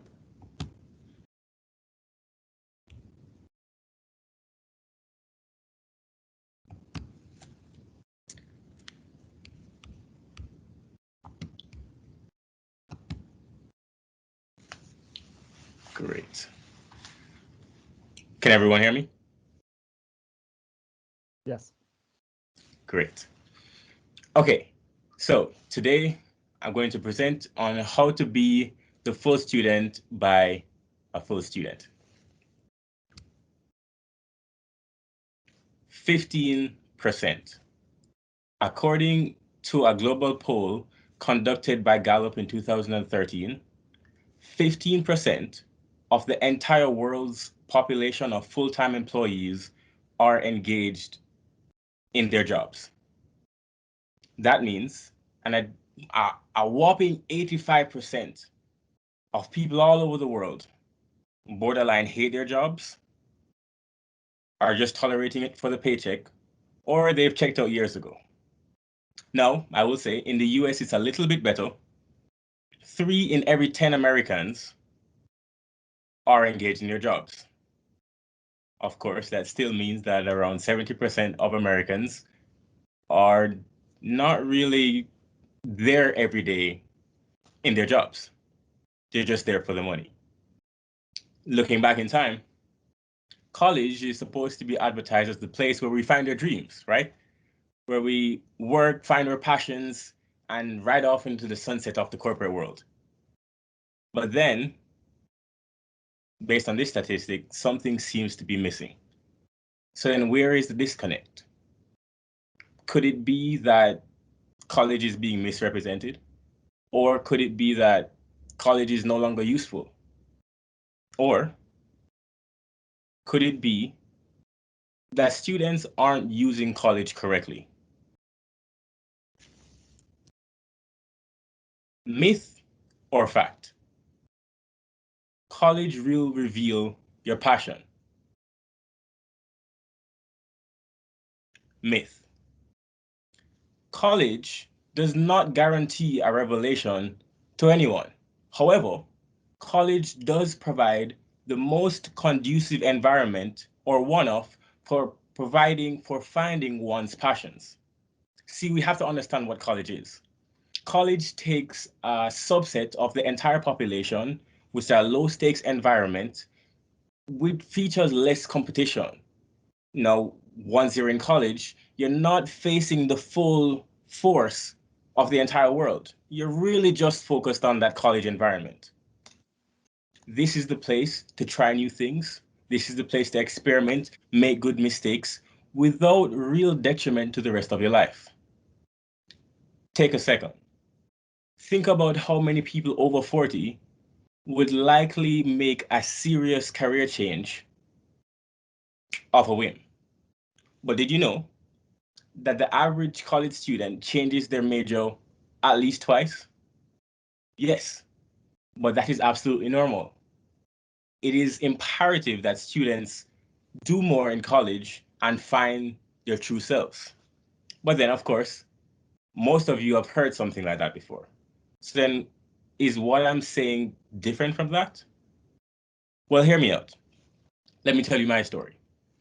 As a college senior, as a high school senior, as I was coming to college, I was told, try new things, find new friends, meet new people, practice the cello. Okay, maybe that last one was just for me. But my point is, finding so many new things to do got lost among the plethora of things that we as college students had to balance. And here's what I'm suggesting. Instead of just making finding new things or trying new things one of the things, college students, my message to you, trying new things is of the absolute most important, especially in today's world. You see, this has implications not just at the college level, but at a national and international level. As an economist, here's what comes to mind. Did you know that the US alone loses $500 billion every year just to disengage workers? No, just imagine if 70%, that 70% of disengaged workers could become more productive, more engaged, and thus more productive, right? That has implications for my children and yours. If we are to get a more engaged and thus more productive society, we ought to look into college students really finding what it is that they want to do from as early as possible. Now, that's me as an economist. As a human, I want to see more students leading more fulfilling lives for the rest of their lives, not just in college. I want to see more students getting the most out of college, especially with a rising price tag. So, my message here, college doesn't necessarily guarantee your passion, but it does provide the buffet from which we are called to create our masterpiece. College is calling students to be full.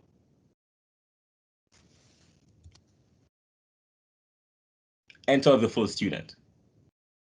This 200-page master playbook provides the gateway to college success for the 21st century student. You see, the book starts with the approaches to getting great grades that students all over the world master. But then it goes above and beyond that to encourage students and show them the way that the student today needs to do more outside of the classroom. The book combines 2 years of research, interviews, stories, anecdotes, and printables with the combined experience of dozens of professors, teachers, students, and of course, myself. The full student, I believe, can serve thousands of people and serve their pathway to success in today's college world. No, what you'll find is that as college students graduate, competition for jobs is very tight. So, which means the students who can demonstrate initiative, leadership, and interest in their fields are those that will separate themselves. To give you a little bit, of course, to summarize a 200-page work in 10 minutes is next to impossible, but I will just touch on 6 topics here, or 5, and hopefully this will spark some questions near the end.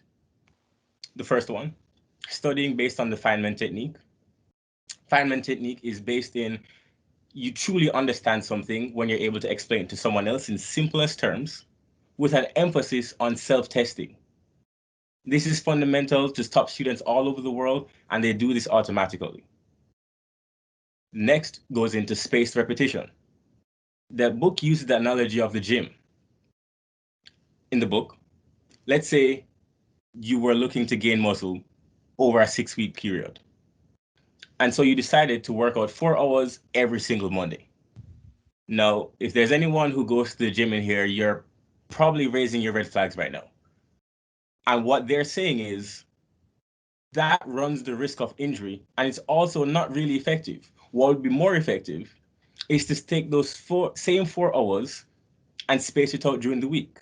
For example, 90 minutes on Monday, 90 minutes on Wednesday, and then another hour on Friday. Translating that to the classroom, it means we ought to be spacing what we do. But then do we see that for most students? No. What we see for most students is they wait until the weekend, right? And then they study for 4, 5, 6 hours to their detriment. Now, top students don't do that, but here, hopefully with this book, now all students will know how it works. The book also goes into the benefits of writing, and within that same chapter, it talks about something called residual attention, which is not commonly known by most students. Residual attention is defined as the attention given to a distraction even after it has stopped directly distracting us. So, for example, a text message, most of us would say, how long does it take us to respond to a text message? Perhaps 15, 20, 25 seconds. Let's call it 30. No time at all, right? But then the residual attention says that an additional 90 seconds, 2 minutes or more is still given to that distraction even after it's out of sight. Which means that if we check our phone multiple times in one single class, on average, we check our phones or devices every 10 minutes. In a 90-minute class, that adds up to roughly 10% of the class gone. Multiply that across all courses. Now you're walking into exams with 10% less of the information that someone who wasn't distracted. You can see that adds up very quickly, and over the long run, has real effects. The last thing is the star group. Now, when you hear the star group, you may be thinking, okay, this is just about choose your friends wisely. And it's not necessarily the same thing, because your friends don't have to be in your star group. You see, there are two guiding principles for the star group. One, everyone in your star group must benefit from being a member of the star group. And two, all of the people in the star group must be aligned to achieve a common goal. We found that people who actively seek out people who are in star groups and seek to be a part of star groups have found not only fulfilling success inside college, but thereafter, because more than likely, those people end up being a part of their field anyway. You see, I believe that the college game can be mastered. The implications for this are worldwide. We need leaders from students. We need more leaders to step out of their fear, to step out of their boundaries. We need to create more full students. Thank you.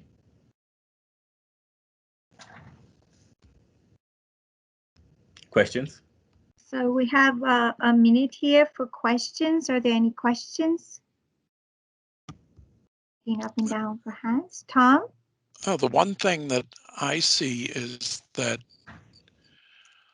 well, two things. The first is you spend some time on written communication, but I think, and maybe I know it's in there, but just to make the point that there's a great deal of value in speaking and presenting and listening, as well as you show very well in your own presentation. And the second thing would be that you have to take account, I think, of not just what you're interested in, but at least to some extent, what you easily understand or naturally understand. There is some room for aptitude in there. Right. And there are plenty of amateur actors who show that what you like isn't always what you're good at. And I'll leave it at that. Take it well. Let me see. I'm trying to unmute. Okay. So, Kadeem, I see you have this book here. Is this published? Is it being offered somewhere, or is it in progress? Yes, the book is available on Amazon and it's available for purchase. It was published on March 18th.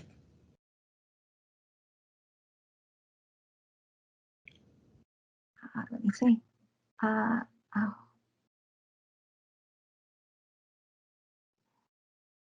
One more time.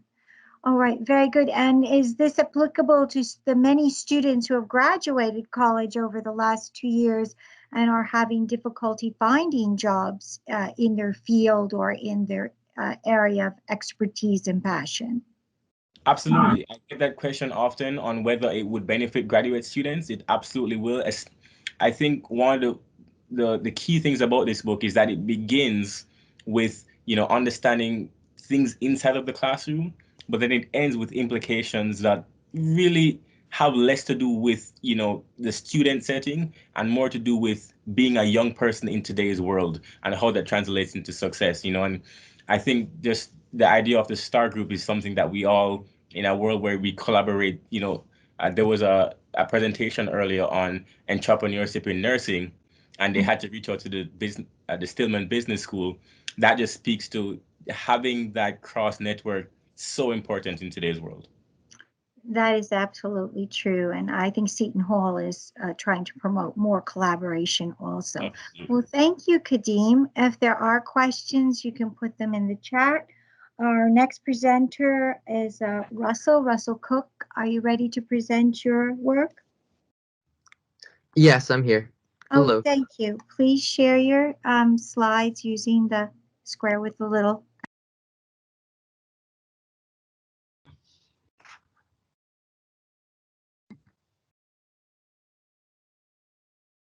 Can you see the presentation?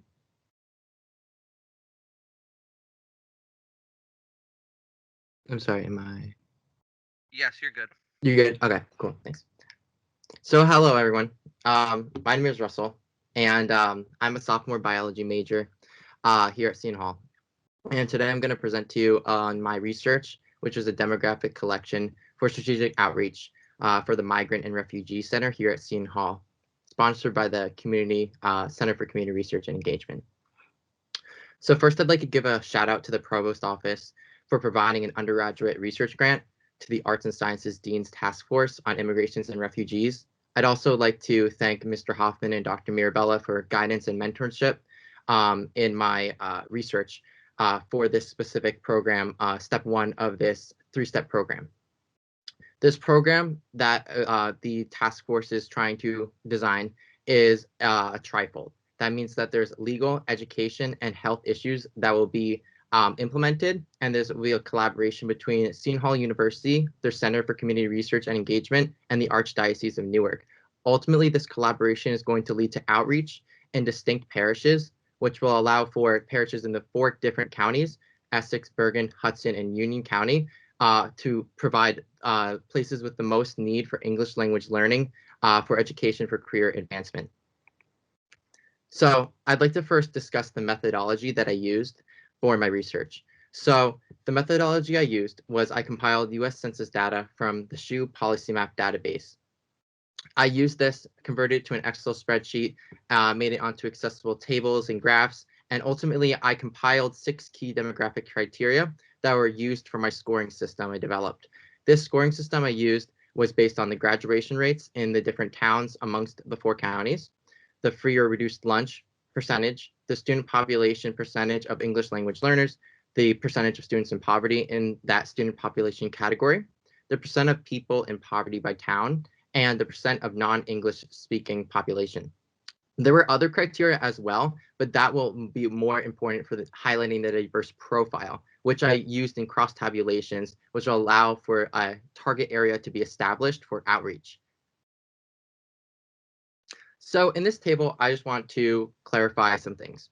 So if you would look first at the total score column, the total score column you see at the top, the score of 16 for Elizabeth.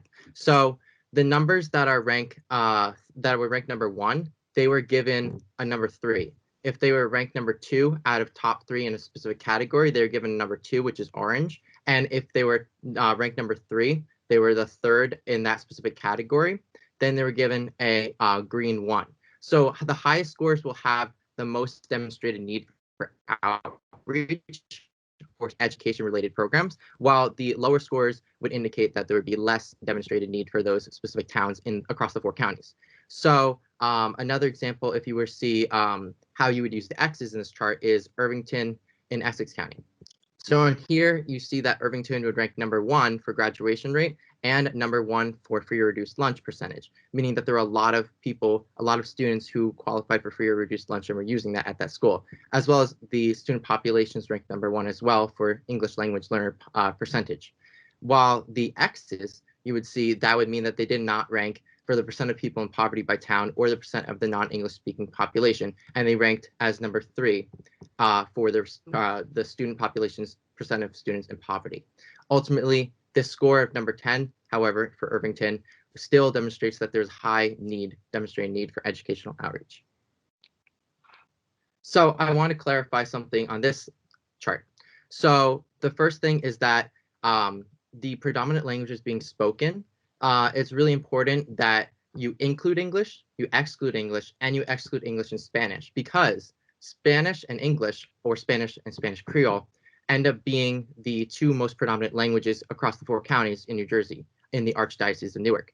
So by allowing this exclusion of English and Spanish, it highlights the more the languages that otherwise get overshadowed. But it also, by having those other 2 criteria, those other 2 columns in the middle, it allows for being able to still see what is the predominant language spoken.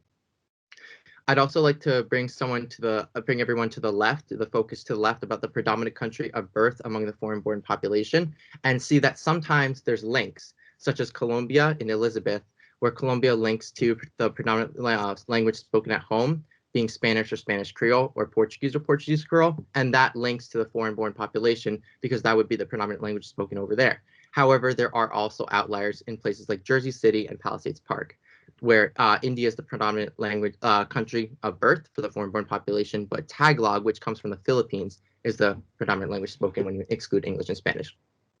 The last thing I would like to note is that Spanish Creole is founded from a Creole-based language, and it uses Spanish as the lexifier. So in other words, what that means is that most of the vocabulary in that Creole-based language comes from Spanish, but Spanish or Spanish Creole ultimately means that Spanish or Spanish-based languages, such as Creole, would be spoken in that area. So my research, as I discussed before, came from PolicyMap, powered by US Census data, and ultimately I highlighted areas in this table that were inconclusive or that had holes, such as Hillside and other areas as well, such as Irvington, because they were high priority towns that I wanted to fill in that data with US Census Bureau data. So thank you for your time, and I'll call for questions now.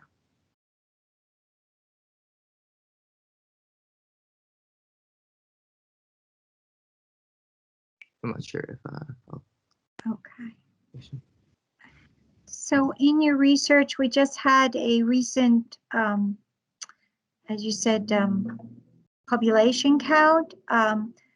Were these areas, do you think, properly represented, or are they underrepresented in their counts? So the population count for the table, the places that had high scores, that would mean that they were being represented as places with highest demonstrated need. But if they were lower scores, that would mean that they would be less represented ultimately as having less demonstrated need for that specific area. And this comes back to the 6 criteria that I used. And this criteria, I'd like to reiterate that it's not foolproof, right? With every criteria, every system that's used, there's always faults. Something that I'd like to note is that places like Palisades Park, if you would, I can actually share my presentation just to note this, because that would be more helpful so that you can follow along. So places like Palisades Park, what you can see here is that Korea is the predominant country of birth among the foreign-born population, and it's the predominant language spoken when you include and exclude English, as well as exclude English and Spanish. Ultimately, what that tells us is we don't there might be other languages spoken, there might be other immigrant populations that might require specific education outreach, and that might be overshadowed by the heavy influx of the Korean immigrant population. So places like that would require teasing out more specifics as to highlight specific immigrant populations that might be overshadowed by another immigrant population. So ultimately, it's inconclusive at this moment exactly the demonstrated need, although the qualifiers are there. Definitely they are there. For Palisades Park being a place for high demonstrated need, it might not be in the immigrant community for the Korean population, but it might instead be in another immigrant population that has that need for the education piece. Because ultimately, the criteria that I used in this system, some of the criteria could end up becoming merged with the Korean immigrant population also being English language learners, but maybe not necessarily requiring education intervention to be able to fill in those gaps and allow them to have that career advancement. So I hope that answers your question. Let me see. Any other questions from the audience? Russell, can you just talk about how the Migrant and Refugee Task Force might use this information now going forward? Yeah, sure. So the information that I gathered, it's really it will be really effective at being able to roll out not only just the education piece. However, this is where primarily my work was used for. I have a document that I compiled that details many more specifics about each town and the different profiles of each town in terms of the criteria that I listed before here.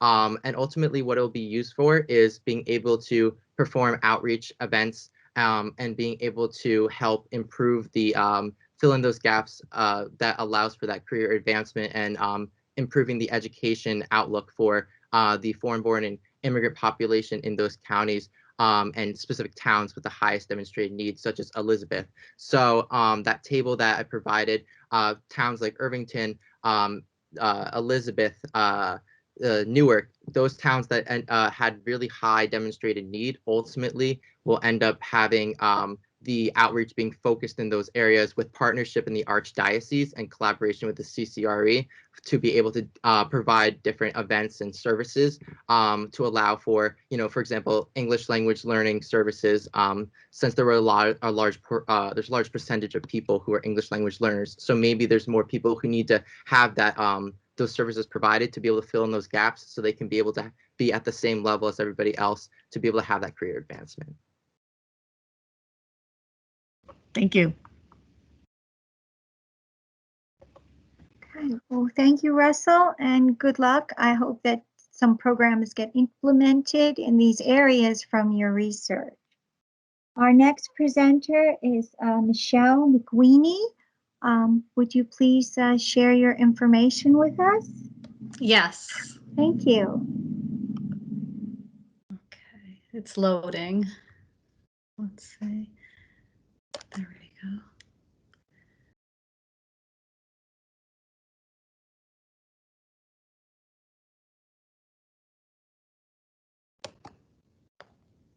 Okay, can you see that okay?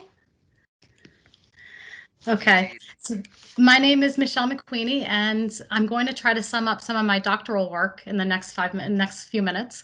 And the title of my research is The Association Between Stress and Length of Program in Underrepresented Minority Physician Assistant Students. And the problem in that physician assistant education, it's very stressful, and there's a need for greater diversity in the profession. The profession is 86% white and 75% female. And program length across the country is not standardized for PA programs. And the amount of stress that students experience, this may affect it, this has never been studied. And the length of program for PA school can range anywhere from 24 months all the way up to 36 months. So there's a big range in PA education, and it's not standardized.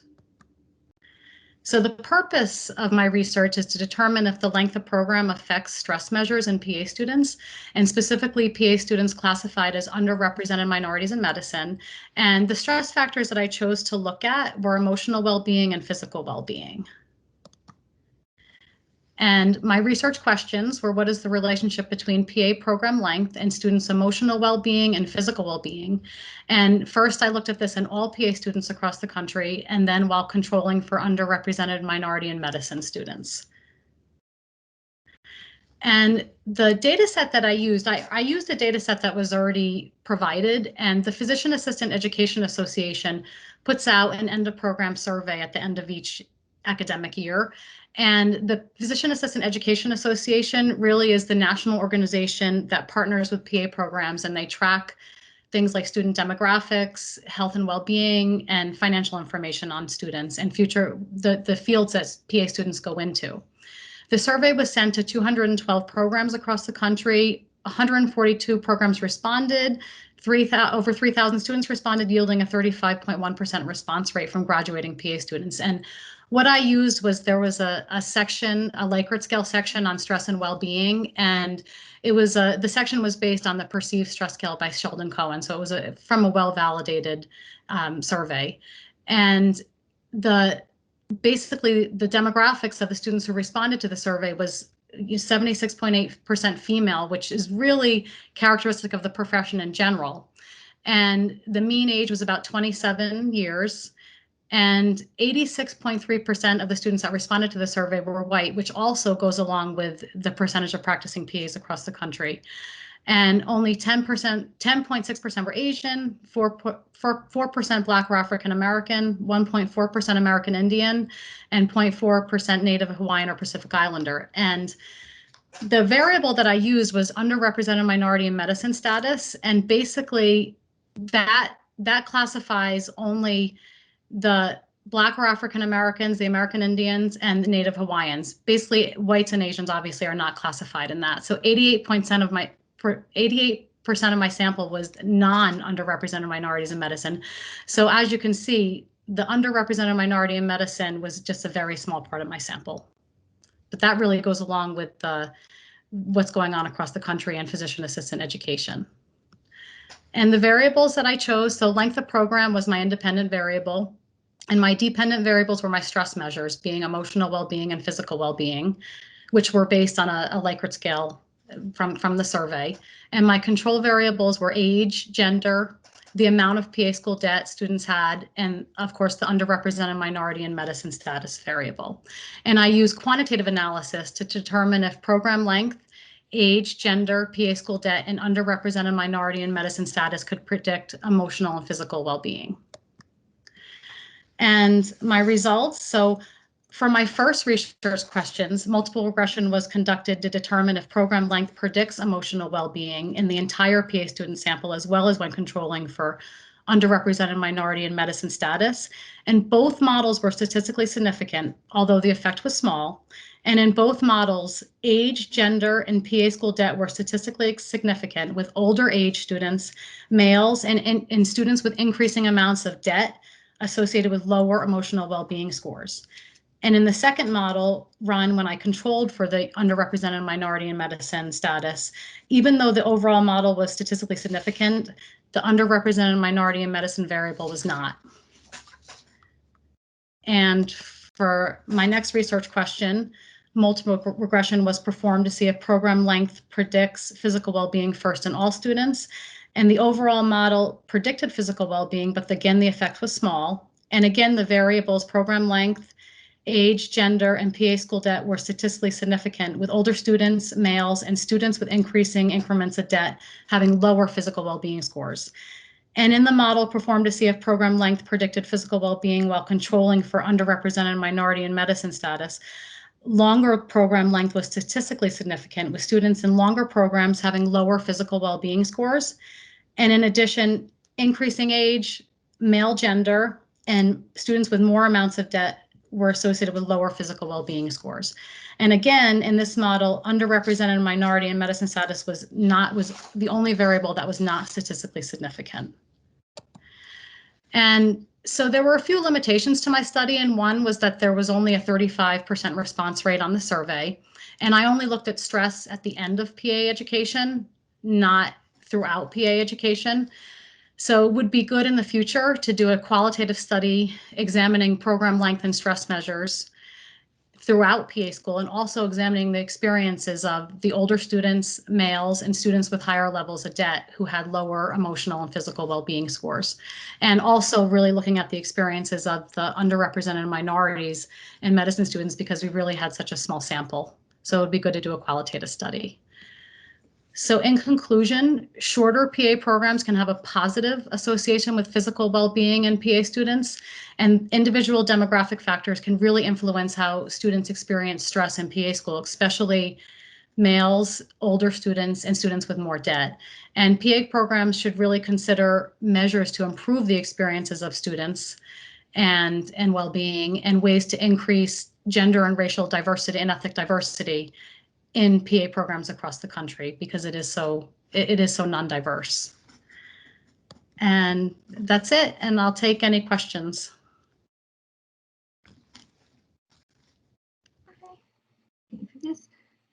I don't see any hands up. Any questions?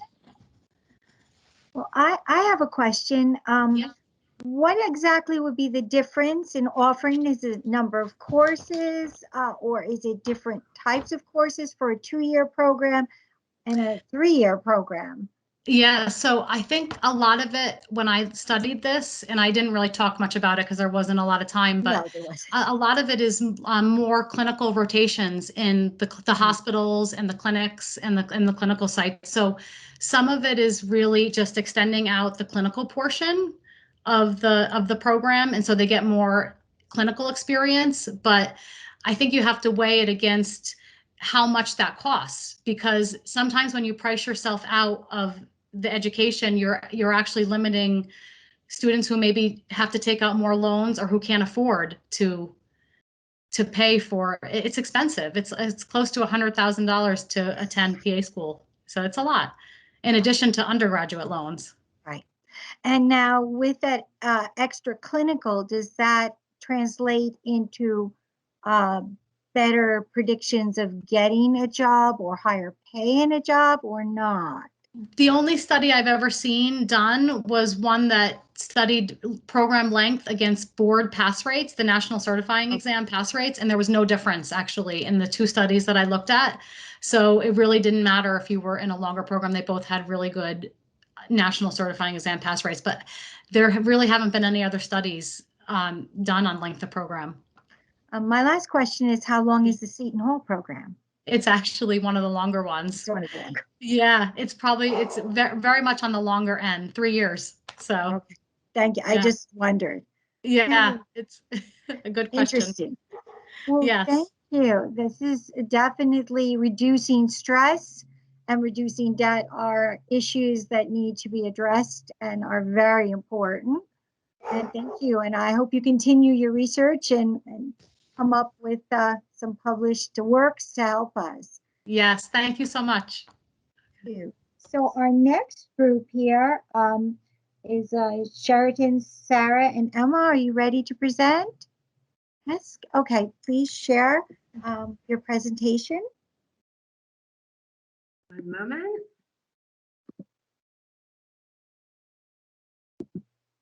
Coming through? Yep, looks good. Okay. Thanks so much. I'll start. So thank you for coming. My name is Sarah Panictera. I'm the Assistant Dean for Special Collections in the Gallery at Seton Hall since 2018. The archives and gallery here have long had a strong focus on mentorship and introducing new professionals to the field, which dated back from before I arrived. The gallery, of course, has had a strong relationship with the Museum Professions program and has taught students museum collections handling and sponsors a student exhibit each year, as well as a student show displaying student work. And the archives has long introduced Seton Hall students interested in archival work to work with collections. It says a lot that we currently employ 2 professionals, one in the archives and one in the gallery, that both started off as interns.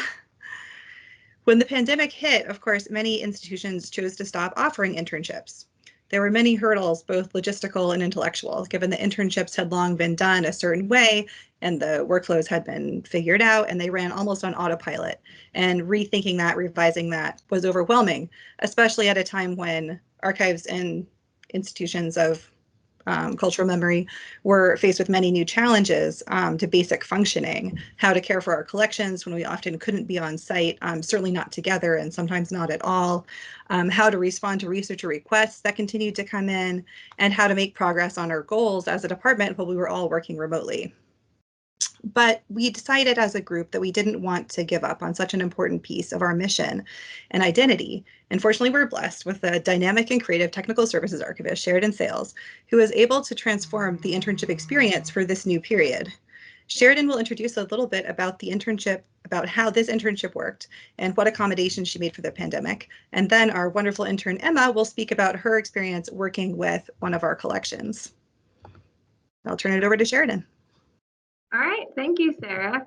So first of all, I'd just like to spend a little bit of time talking about what internships in general look like at the Seton Hall Archives. So as Sarah talked about, our main goal is supporting the academic community around both archival and gallery collections. And through this, we tend to work with both undergraduate and graduate students to gain not just practical experience in their field, but also introduce key aspects of historic object and archival management and these aspects of the fields. And while this is helpful in allowing us to get more materials out in the open, it's primarily focused on helping our interns further their career goals. So as you might expect, most of our interns come from graduate archivable programs. And what you see on the screen here is an example, what I lovingly call learning matrix. But basically, it's a long-term plan for how an internship will build. And the main components of this are roughly 2 to 4 substantive projects, depending on what the overall goal of the internship is. And through that, I would interweave not just a strong description of what each phase will look like so that our new interns are prepared for what they're going to work with, or at the end of their internship, they can literally copy and paste some of those details into their resumes so they're well equipped on the job market.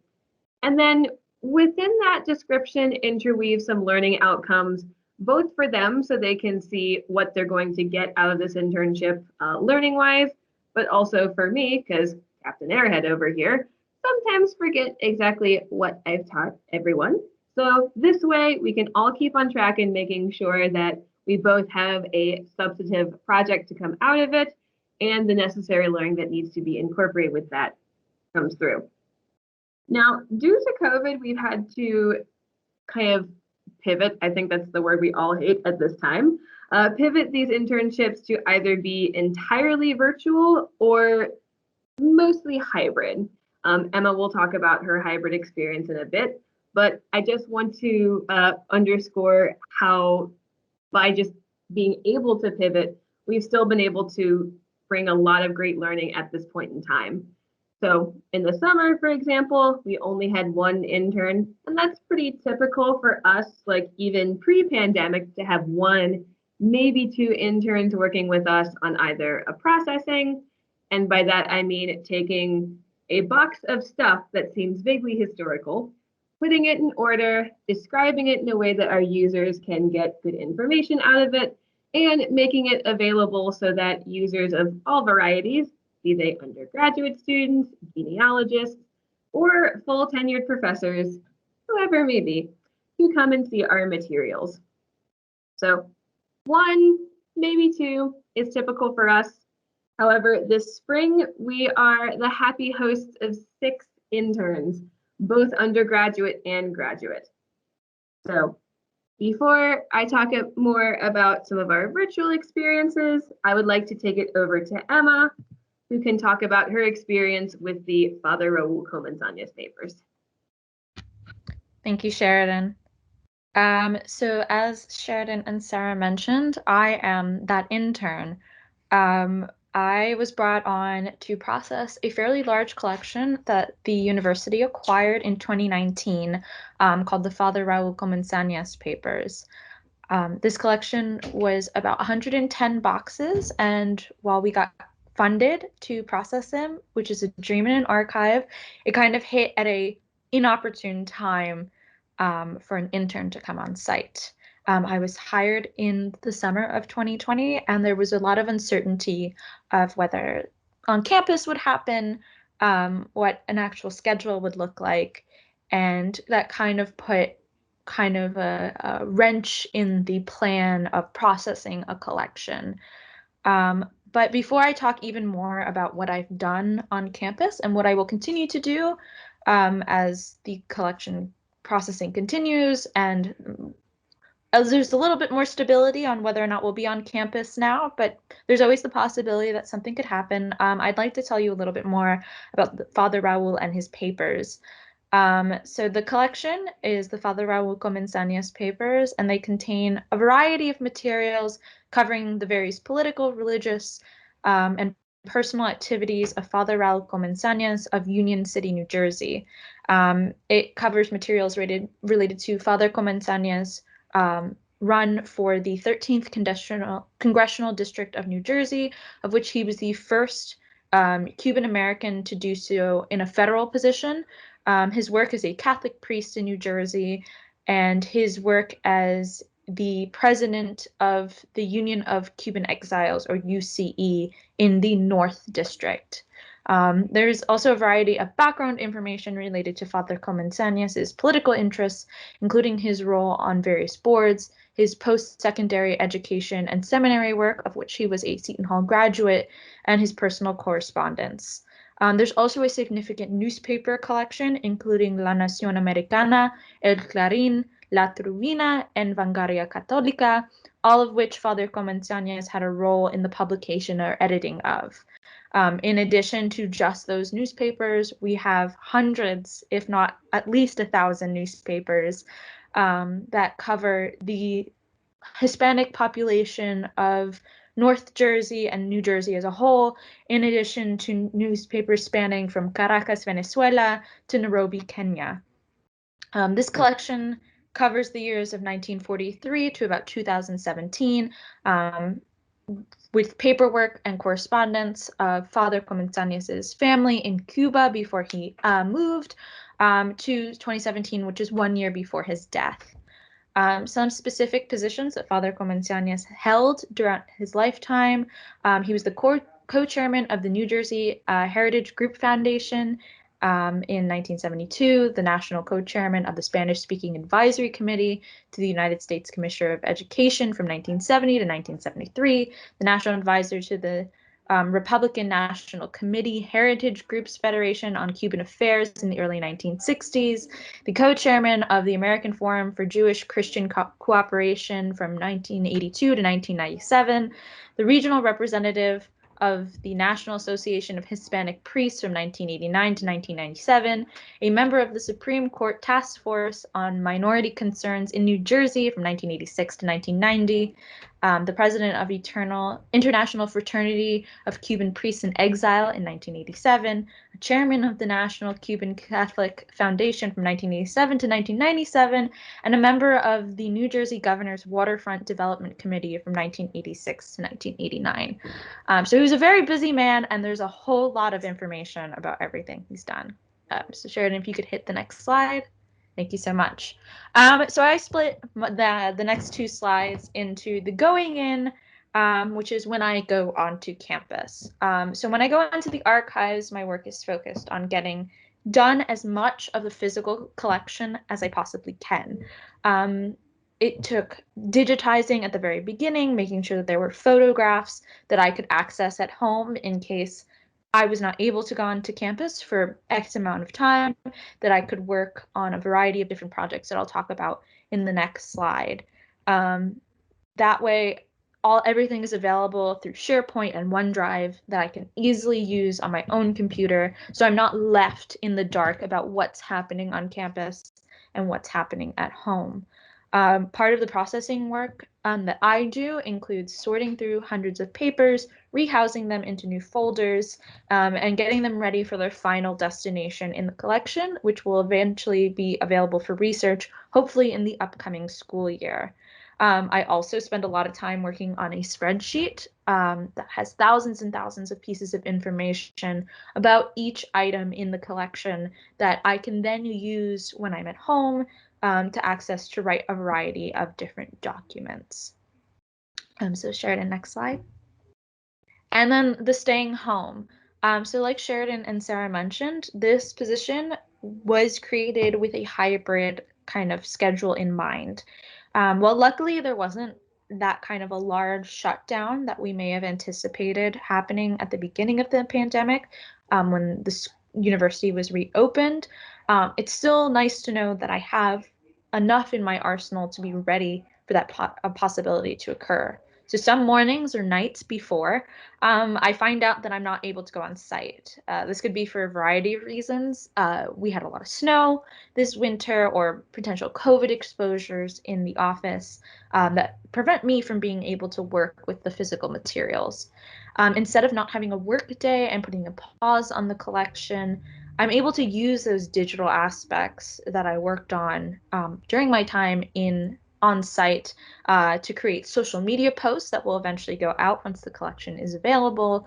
I wrote the finding aid, which is the document that is used in order to detail the collection and allow researchers to find what they are looking for.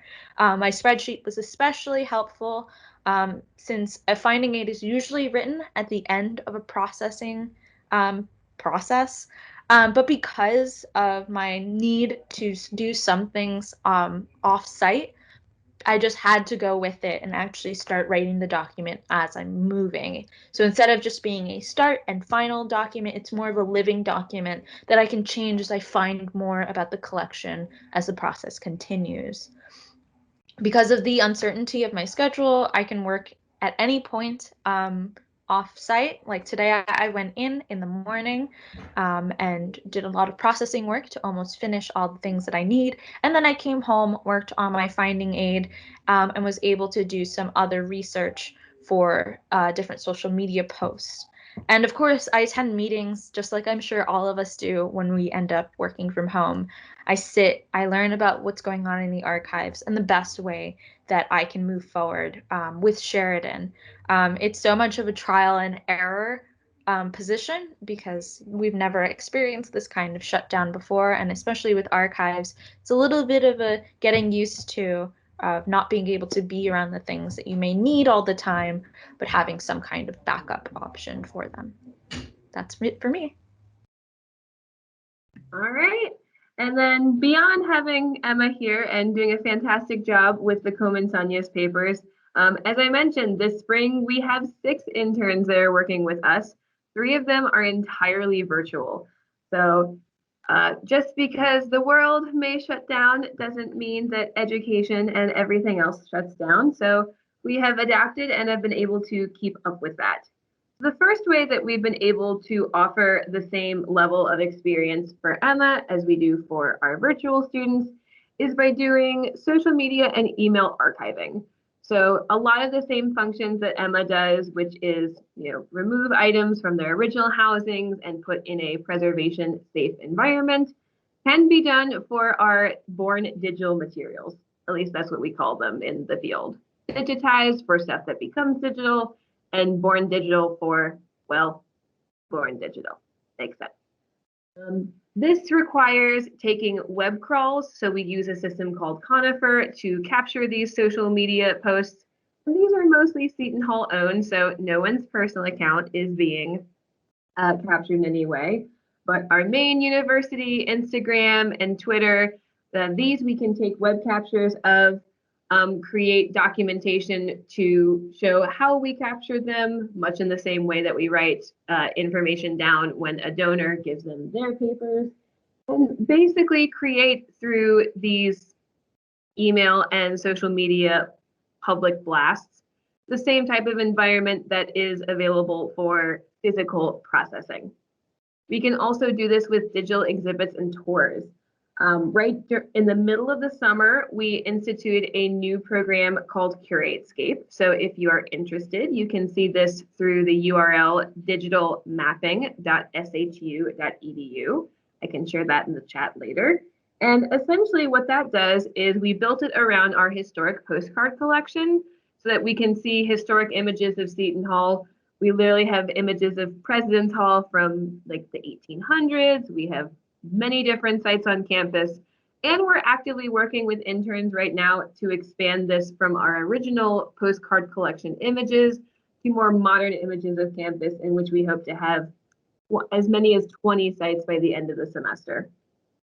And this allows our students to, in a virtual environment, do things like put together different images to create an exhibit text, and think about how people move through space with a tour and translate that into a digital environment. So if, for example, you as a student would like to take our virtual walking tour, our historic Seton Hall tour actually does go through a loop. So you can walk past these sites in a loop the way you would an actual tour. And it gives our students the opportunity to think about how people move through space and translate that into a digital environment. It's been super helpful, and it's been allowing us to get both the back end, which tends to be collecting materials, making them available, and the public end, such as creating these exhibits and collecting both of these into substantive internship experiences. And lastly, we do a little bit of outreach in the form of blog posts, social media posts. So As Emma said, she is working on posts for Instagram, Twitter, and even our Seton Hall blog. So essentially, she is like an archivist like us, but she will graduate with a master's and then go on to have a wonderful, fruitful career after this. So thankfully, through all of this, we were able to have the same standard of internship that we had in a non-virtual or hybrid environment and translate that in ways that would ultimately help our students. So thank you for that, and I leave it for questions. We only have 1 minute for questions since we have one more presenter. Are there any questions on our innovative internship program here? Well, I'm certainly glad that you were able to continue this program, and it sounds like even expand it with having 6 interns, and I do wish you luck in the future of your archival lives. Very interesting. So our final presenters, if you are in 2 parts here. Our first part is a new look at graduate admissions for students in counseling and school counseling master's degree, and then the students themselves are going to have a short panel discussion. So if the presenters would put up their PowerPoint and introduce themselves, we will have our final presentations.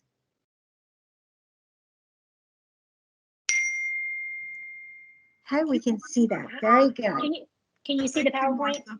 Yes, you could put it in slideshow if you'd like it to be full screen, which is on the toolbar up above, but I can see it. Okay, let me attempt this because I have a Mac and there we go. Okay, so at first it was showing me y'all instead of showing me that. So let me go ahead, I'll go ahead and introduce ourselves and then we'll get started. I'm Dr. Jody Kolstad and I am the interim academic director and longtime Seton Hall faculty. And I'm excited to present this very important topic. On to Dr. Mayarella. Yes, I am. I was very excited that this was accepted, and I'm very happy that our students, 3 of our current students, are able to participate in this. So with that, I'll let our students introduce themselves, and then we will begin. Hi, I'm Terry Junta. I am currently a student in the master's program for school counseling. Hi there, my name is Emily Conti, and I'm a current student in the professional counseling program. Hi there, my name is Allie Whitney, and I'm also in the professional counseling program. Okay, I'm going to go ahead and get started. As Martha was kind enough to say, our topic is a new look at graduate admissions for online students in a counseling and school counseling master's degree program. We're going to cover GRE-Y, the movement both towards and away from traditional admissions, not just on GRE, but the traditional admissions process. We're going to share some data about what we found out about how predictive the traditional admissions process is in actual success of our counseling students. And we're going to then shift to, well, if it's not traditional admissions, then what does predict success? And then we lead to our students to talk about their niches. Terry is a school counseling focused student. Emily is looking to go towards college counseling, and Allie would like to develop her own private practice. So we're super excited for them. Okay, so this leads to the GRE-Y. I mean, I know that so many of y'all here, SAT, ACT, then you made it through college, and you want to go to grad school, and you're like, oh no, I have to take the GRE, the dreaded GRE, right? Well, traditional graduate admissions did actually rely quite heavily on the GRE and undergraduate GPA. Some schools went as far as using cut points. So they might add together the GRE and the GPA in some numerical fashion, and they only considered applications from people who fell above that line. Now, that's been a while, and there's been a lot of research that has shown that traditional numerical quantitative measures or indicators of an applicant's potential really falls short, particularly, and this is what we would like to argue, that it falls short particularly when you're dealing with counseling and school counseling. Okay, studies dating back to 2005 support that. Quantitative measures do not predict success in graduate counseling programs. Well, if we've been talking about this for 16 years, Why did it take a pandemic to change education's reliance on testing? Today it's GRE-Y, not GRE-high. So our program actually, it kind of feels like it happened with the pandemic, but our program actually last fall voted to not require the GRE for the first time in many, many years as part of our application process. Other universities were going in that direction, but others were clinging to it until the pandemic made it almost impossible to actually sit for a GRE. So further reliance on quantitative indicators is really actually problematic in our view. Now we have a definite, our perspective is definitely informed by cultural sensitivity, by equality, by wanting to increase diversity, equity, and inclusion within the counseling profession. And we found that the GRE and focusing specifically on undergraduate GPA really made it not a level playing field. That it reduced the diversity of our students, it reduced the access to that individuals had to graduate education, and it really, that quantitative measure, those two quantitative measures really only captured a snapshot of the applicant's potential. Oh, okay. This is my slide. Sorry about that. Okay, so the data for this basis of the study is really my dissertation, which it's funny because after months and months and months and months of working on it, it kind of narrows down into this very slide, which is the basis of it. So I looked at undergraduate GPA, GRE, every component of the GRE score, the verbal, quantitative, and writing, students' first semester GPA and their cumulative GPA, and the dependent variables I used were the clinical evaluations by the site supervisors for each of their courses, their clinical courses. As a professional counseling, school counseling students, they do a clinical sequence, which includes a practicum, internship 1, internship 2. And I picked 2 of the skills. One was professional skills and the other was counseling skills to evaluate based on the site supervisors, when they're in the site, when they're on site, what do their evaluators say about them? This was a standard scale, it's assessment instrument that's filled out by the site supervisor. Okay, Jody, next one. So, next slide. Okay, so after a multiple linear regression and all of that, nothing came out significantly. It found that undergraduate GPA, GRE quantitative, GRE verbal, GRE writing, the first semester GPA, and the end of program GPA did not significantly predict clinical scores in either professional skills or counseling skills for any of the 3 courses, practicum, internship 1, or internship 2. So this finally added some verification to what was believed that we were using, and we still use to some extent, quantitative measures to admit students into a counseling program that don't actually predict how they will do in their clinical sequence, which is when they really work with students, which from a counseling training perspective is really like one of the most important aspects of their program success, that they can do well in their clinical performance. So those are my findings. Okay, I'm going to join back in, and I don't want y'all to think that we don't think that academic potential matters. Academic potential definitely matters. We know that students need to have potential so that they can access and master the curriculum. We want them in their live classes, we're in the online environment, so in their discussion boards, we know that they need to have the ability to write well and to analyze information so that they can engage in scholarly dialogue in their class via live or asynchronous discussions. We also know that at the end of the program, while we may think they're an amazing counselor, depending on where they live, and particularly if they're mental health focused, professional counseling focused, they are going to have to pass a licensure exam, which requires them to have academic skills. And at school counseling, some states require the praxis exam or other external forms of assessment that, again, academic potential is going to matter. And we also prep students that sometimes do want to go beyond the counseling degree and get a doctoral degree. And so our classes do have a focus on increasing their ability to potentially receive further education. So academic potential matters, but it doesn't matter as much. Counseling potential is what really definitely matters when our students come in. So when we're looking at their applications, and definitely throughout the program, what we're looking for is, are they good listeners? Are they empathic?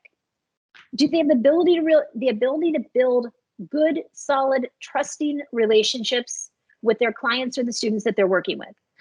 Do they truly have the drive and the belief and the ability to make a difference? Because I'm telling you, this is not an ability to make a buck type of field. They want to be here to be able to make a difference in the lives of others.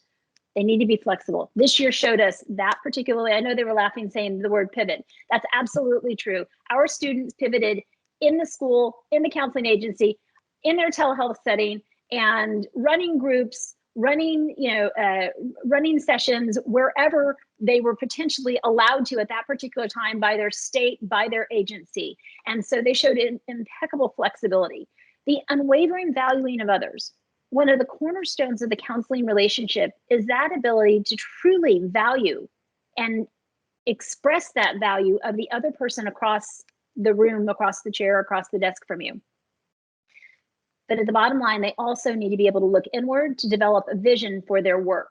So our students, through our program, I know they get, sometimes you might hear this from one of our students today, is that they've changed. They've truly changed because the amount of times that we ask them to reflect, to think about themselves, to look at their own identity, is they need to be able to do that. Counselor, know thyself is a phrase that I recall from 25 years ago in my training.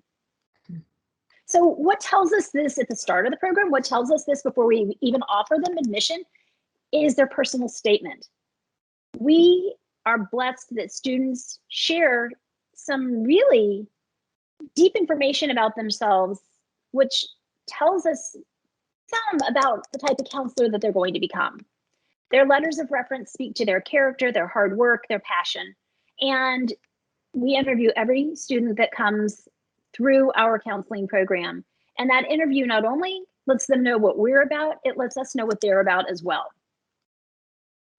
So once they get in the program though, our want is that admitted students are successful students, because the successful students become successful counselors. Beginning of the program, their first semester, midway through the program, and towards the end of the program, students are evaluated using a screener. This screener, it looks at academic aspects, but it primarily looks at those professional dispositions and the personal characteristics which make good counselors. This isn't to screen anybody out. This is to screen for success. So when there's ever a concern about a student that's struggling in a class, their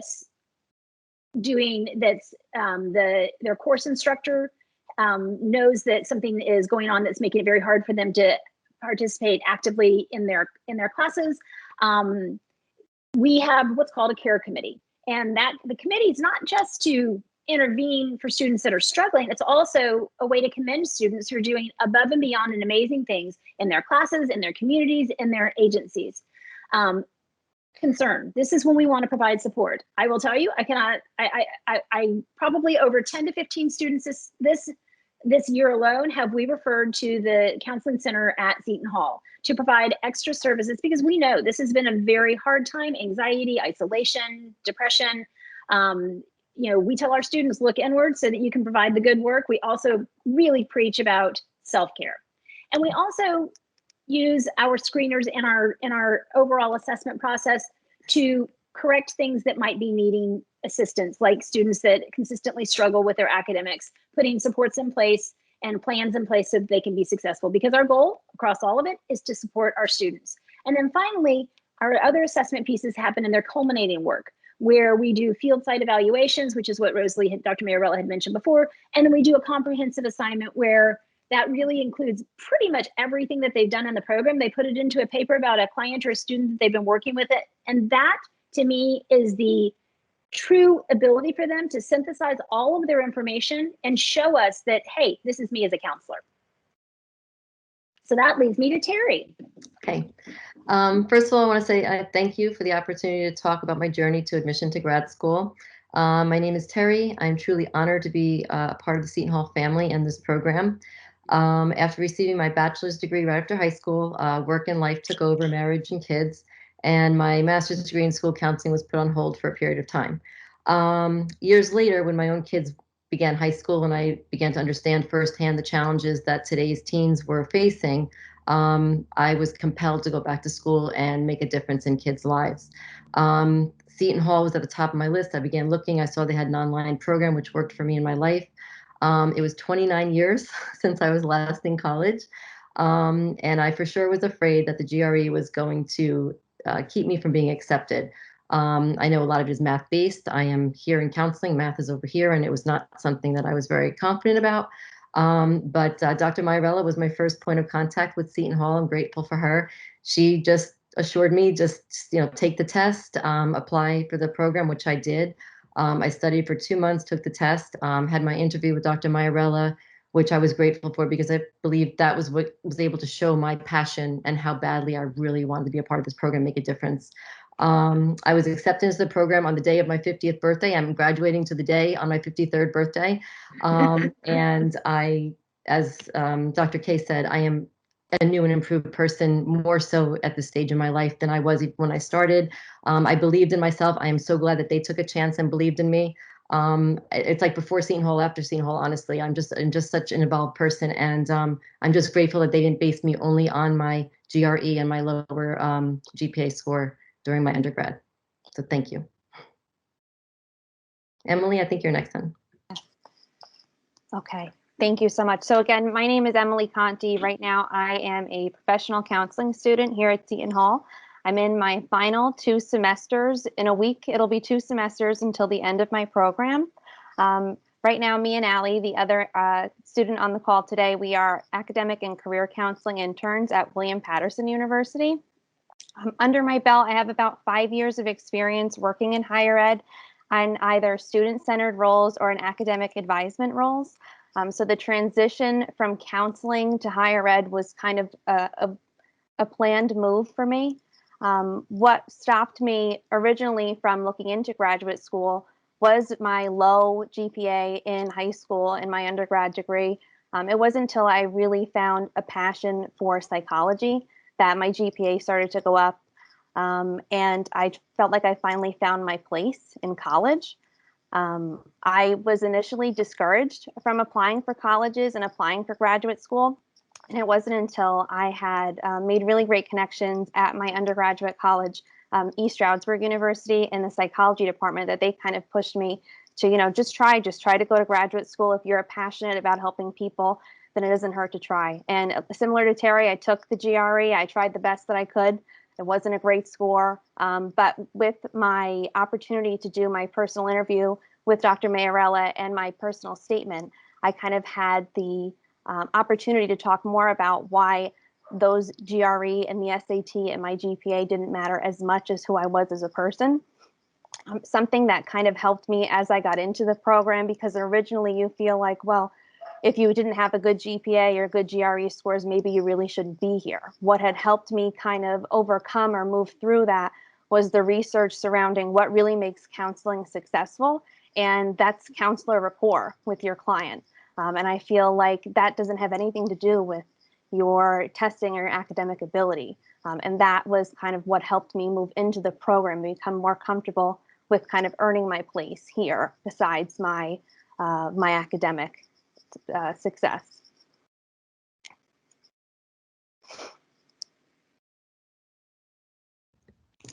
I should probably unmute myself. Hi, everybody. I'm Allie. It is an honor to be here with you, especially alongside Terry and Emily and Dr. Myarella and Dr. K. Dr. Myarella is the rock of the counseling program at Seton Hall University and the first person that I spoke to, and she really, really, really made this happen. I could tell that she was passionate about this, and it just made me more excited because Seton Hall, I don't know if you remember this, Dr. Myarella, but I said, I don't want to go anywhere else. If I don't get into Seton Hall, I'm not going to grad school. So I was very passionate about specifically doing this program, and I am honored to be here with you all. This is incredible, coming full circle at the end of our program, or 2 semesters left. So I have wanted to be a therapist since I was 12 years old. Did not come from a family of money, and I definitely did not come from a family of collegiate scholars by any means. Everything actually was fairly against me, and I did not think I'd be able to go to graduate school, and I definitely didn't think I'd be able to go to undergraduate. But I knew somehow that I was going to get here, that I had to, that this is what I needed to do to get to my passion and be able to help people and just somehow make a difference. I truly love working with people. And it's evolved incredibly in all of the different jobs that I've had the chance to work. I've worked in nonprofits, for-profits, mental health facilities. At day, I work to advocate for the LGBTQ community and families. And by night, I work through William Patterson University with other students as well through my internship. And I do what I can to learn inside and outside of the classroom, as I always have, because this is where I want to be and this is what I'm passionate about. And for my counselors out here, this is for my here and my now. So our next slide is what Emily, Terry, and I collectively feel makes a well-rounded, dedicated, and fantastic counselor. And these are the things that we feel are incredibly important to have going into this field. That's right. So starting off, we have self-efficacy, dedication to the field, empathy, the ability to be empathetic, compassionate, understanding to your clients, flexibility and adaptability. I think this year has definitely shown us what that really means, being flexible, having emotional intelligence, creativity in various ways, leadership abilities, ambitious, to be open-minded, and to definitely have a sense of humor as you move through this. Terry, if you want to finish. Absolutely. Interpersonal skills, the ability just to relate and interact with other people. It's amazing. I shouldn't say this, but how many people maybe don't have this, but it's very important. Cultural awareness. Going through our multicultural class in our program was truly eye-opening, and made me truly aware of how much I need to learn and continue to learn as a counselor. Life experiences. I know myself, like I said, I'm one of the older ones in this program. It gives you a lot, and it's really helped me to adapt and be flexible and do all those things that are necessary for this demanding program, including our internships, jobs, training, and webinars. Foundational business knowledge, private practice, and who is a counselor makes a counselor. Any questions?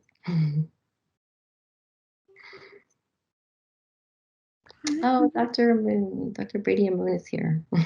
Well, I don't have a question, but I want to say congratulations to all of you. This was an outstanding presentation. Very well done. Kudos to Drs. Kolstad and Dr. Majorella for the research part, and kudos to you too, Terry, Emily, and Allie. Bravo. Thank you. Yes. Thank you. Thank you so much. Yeah, I agree. They did an outstanding job. Yeah. Thank you. We're open for questions. If anyone has any questions to any of the students, Dr. Kolstad or myself. Well, now, are you still requiring students to submit a GRE? No. Okay. And that will continue post-pandemic, you're saying? Yeah. Excellent. And now, ladies, what do you see in your future? Someone is opening their own counseling center. We know that. Yes.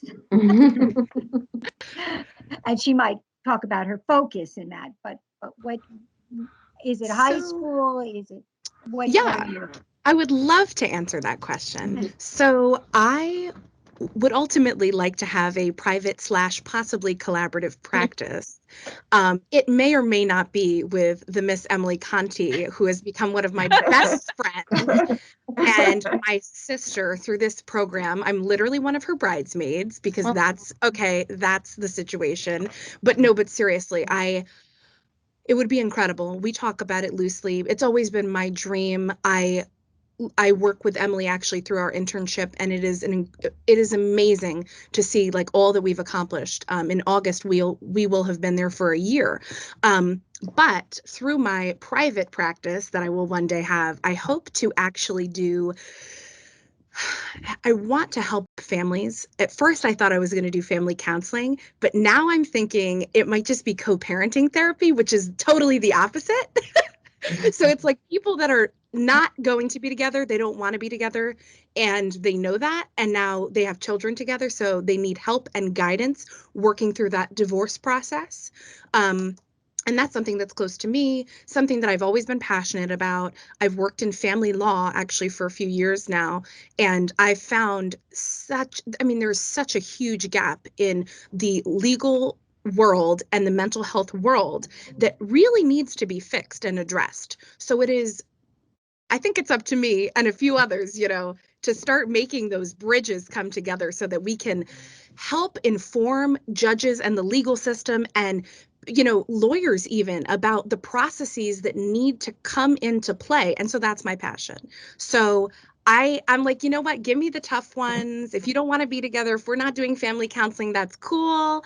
But we got to figure this out because, we got to do this for the kids. Mm-hmm. So, and I'm generally a pretty bubbly person and I can handle tumultuous situations. So I kind of enjoy it. I think that that's where I'm headed in the future. So yeah, that's what I'm excited about. Well, I'm going to point out that you have found that star group that Kadeem talked about in his book. It seems you found that collaborative source of networking amongst yourselves, and that does sound like an area that really needs to be explored. The legal system is too much interested in the economics, in the time, and this sort of thing, as opposed to the actual well-being of the children themselves. Definitely. Excellent. No, so Allie, at some point, email me. I have some connections and did some work like that. I would love to. Thank you so much. Yes, you're welcome. Hi, and anyone else with their future plans in just 2 semesters? I'm actually graduating this May, and I am looking for middle school, high school.